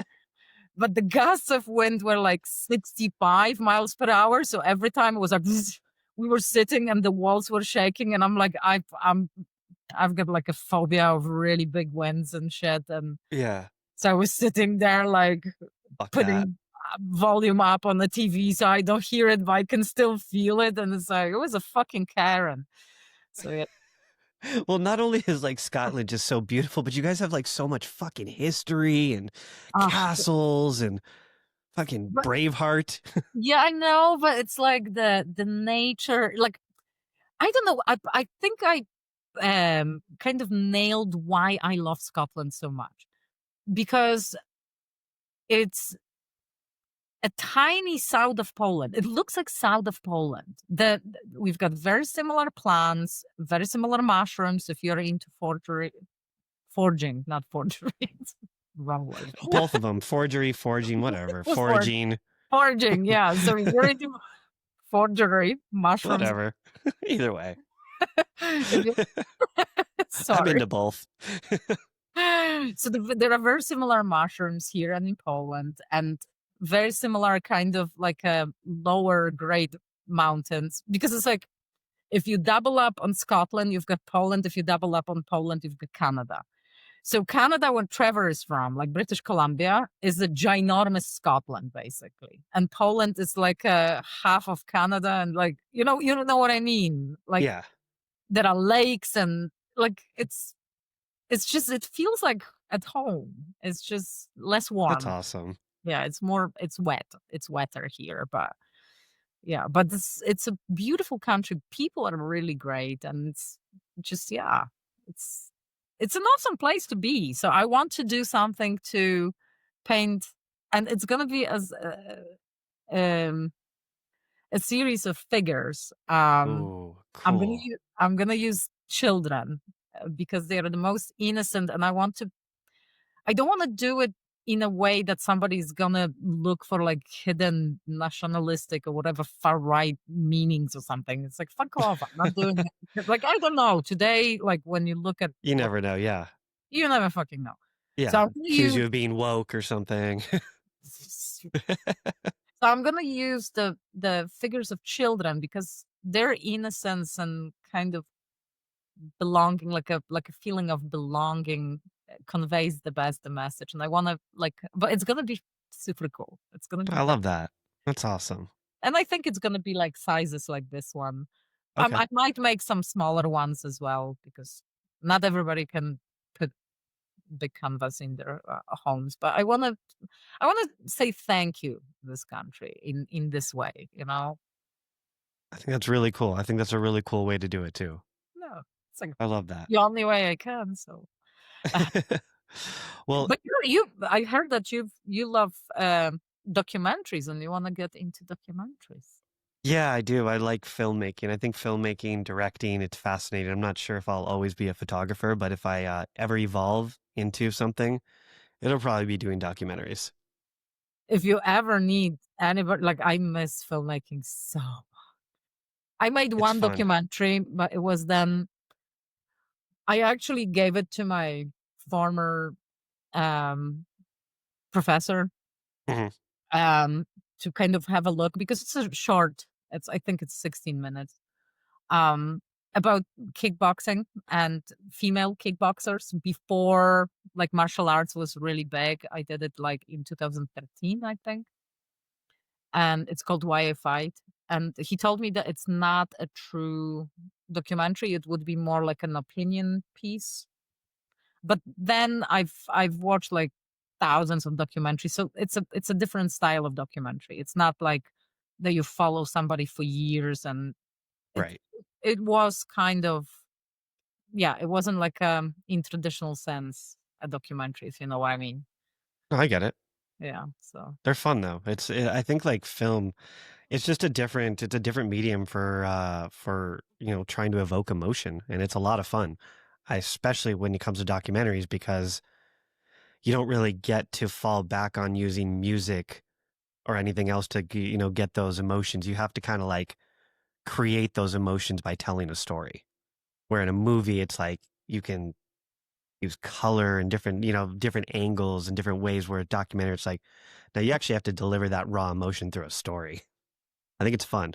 I've yeah, always but enjoyed it's it. like um there are so many ways now of doing like I like the documentaries that have a part of like I love when they are using like raw footage that Hmm. they put their hands on so you get all the It's the recording best. like yeah and also when there is a part of reconstruction I actually like the new way of using like almost like an animation. There were a few like that they had like inserts of it Yeah, because like when somebody is trying to reconstruct as a film, it's a little bit like cheesy for me. But if you put as an animation, it shows that you're trying to visualize somebody's thoughts and yeah. The their reenactments are mind. so the reenactments are so cheesy. Like this reenacted drama moment, it's so cheesy. I'm gonna tell you something. Well, and people that watch, but um, when I was doing my fashion school, I actually met a guy that was a casting director for two shows, like reconstructive crime shows. So you've got like a narrative, but they reconstruct like I don't think there is a Western like a like kind of like a CSI, but really cheap Polish kind of production. Polish CSI. Polish CSI. Um so that would be TSE. But anyway. I'm sure there already is one too. So but they actually took the crime um cases that were solved and unsolved and so they were actual crimes so at the end of each episode so you had like a core crew like a detective that were in every episode and then you had a lot of people that played either victims or criminals Yeah.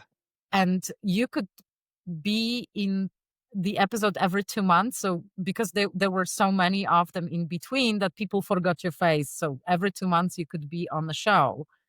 But I was on two of them. So like every month I was in one episode and it kind of worked out on one or another show. And it was so funny because at the end of the episode they were showing the pictures of actual criminals. And once I was shopping and an older lady called the police on me because because I killed my husband because I had the affair with his brother, and um, because they were showing a picture of the married couple, so the guy that I apparently killed my husband, um, and they photoshopped my face onto that lady. She was a little bit bulkier than me. I'm quite dinkier. But at the end, they showed her picture. I never saw any of the episodes. I never watched those. But apparently, I looked. almost exactly like that woman. Just she was a little bit chunkier than me. Oh my So God, that's so good. yeah, so the woman that saw me and she called the police and then the police came and I said, "No, I didn't kill That's not anybody. I me. was just on the show." That's great. But that was pretty cool. I thought it was sweet that she It's was actually, concerned. That, "Oh my god, there is a criminal shopping in my local grocery store." that's so funny because she saw a reenactment. Oh my God, that's great. Yeah. It's, yeah, but it's like, but back then I was also teaching English in a school, and my students watched it or they found it somehow, and they were like, She's a "Good." murderer. Yeah, the problem was that in one of the scenes, I was like walking down the street in like a see-through nightgown, and my So good. students possibly saw my boobs. And So they were like they posted it on, like they took it, printed it out, put it all over the walls at the school. no, thank God nobody did that. Thank But God. thank God there was no social media back then, and thank God printing was expensive. You were going to like Xerox place, not a We escaped that. thank God. It's so funny. This has been such a fun conversation. I don't want to keep you here all day. It's been almost 2 hours. Um, Oh, I didn't even notice. Oh yeah. I know this is always so much fun. I want to thank you so much for your time. Anyone who's listening right now, if they want to see some of your work, current work, old work, where can they find you? They can find me on God, I'm on all three culprits. I'm on Facebook, I'm on Twitter or X, former Twitter, and on Instagram. And my name is Violetta P. Jones. Violetta P. Jones. Yeah, Violetta with double T. Double T's. Yeah, double T's, double Got T it. A. Well, I'm looking forward to us hanging out again and hopefully Lisbon or maybe a castle party or maybe you come to Vegas. Maybe. Or maybe you can be somewhere. Like, to be honest, you know what I was thinking? I want to go on Austin, Texas comedy tour because apparently it's like a um, capital of comedy now, Austin, It's amazing Texas. now. Yeah. Now it's And I amazing. want to go. I want to go to Mothership and Let's all go. kill Tony. And I was thinking, like, I want to go there. We're gonna book the tickets and tell all the American friends, let's meet in Austin and do the Why open didn't mic. we go when we were Show. there? We Hmm? were just there. Why didn't we go? Yeah, let's We were go. Like, we were all there. We were just in Austin. We should have went. Fuck. what? To be honest, last time we were like when we were at Consensus, I don't think Mothership was open then because Trevor was looking at it and it wasn't open because it's like it's open like during COVID or something. It So was open, but they were like completely sold out because I tried to drag Keith. but when are you talking? The The one we time? did not last year, the year before it. The one where I did the talk with Trevor on stage. Yeah, but Trevor said that they were that we couldn't get any tickets. That it wasn't. It was just sold out, I think. Maybe it was sold out because Yeah, Trevor they were not open yet. I was like trying to drag Keith, and I was like, "Let's go!" It's like Rogan will be there, and like probably Dave Chappelle will show up. Like we have to go. Yeah, Yeah, it's like, to be honest, like I would be super happy just go. Like even if they were on tour or like doing yeah. something, I just want to I go. was happy to go there and be there because apparently there are like so many communities. Like I watch Kill Tony every Monday, and sometimes they've got regulars that do the spots in Mothership all the time, and they're like super funny comedians. So I just yeah, it would be very cool.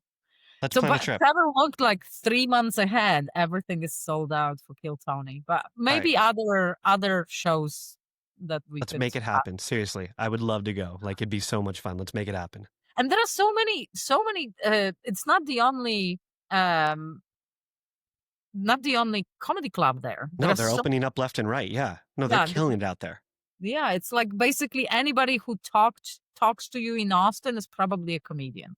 Yeah, it's like Hollywood now with like comedies, stores everywhere just popping up. Exactly. That's a good comparison. It's like a Hollywood, but instead of actors, you've got comics. Yeah, no, That's let's make it happen. I'm down. That would be very cool. And Texas is good for like the barbecue. Like the Oh, best food. barbecue I've ever had was like San Antonio. The There was food's this like, good.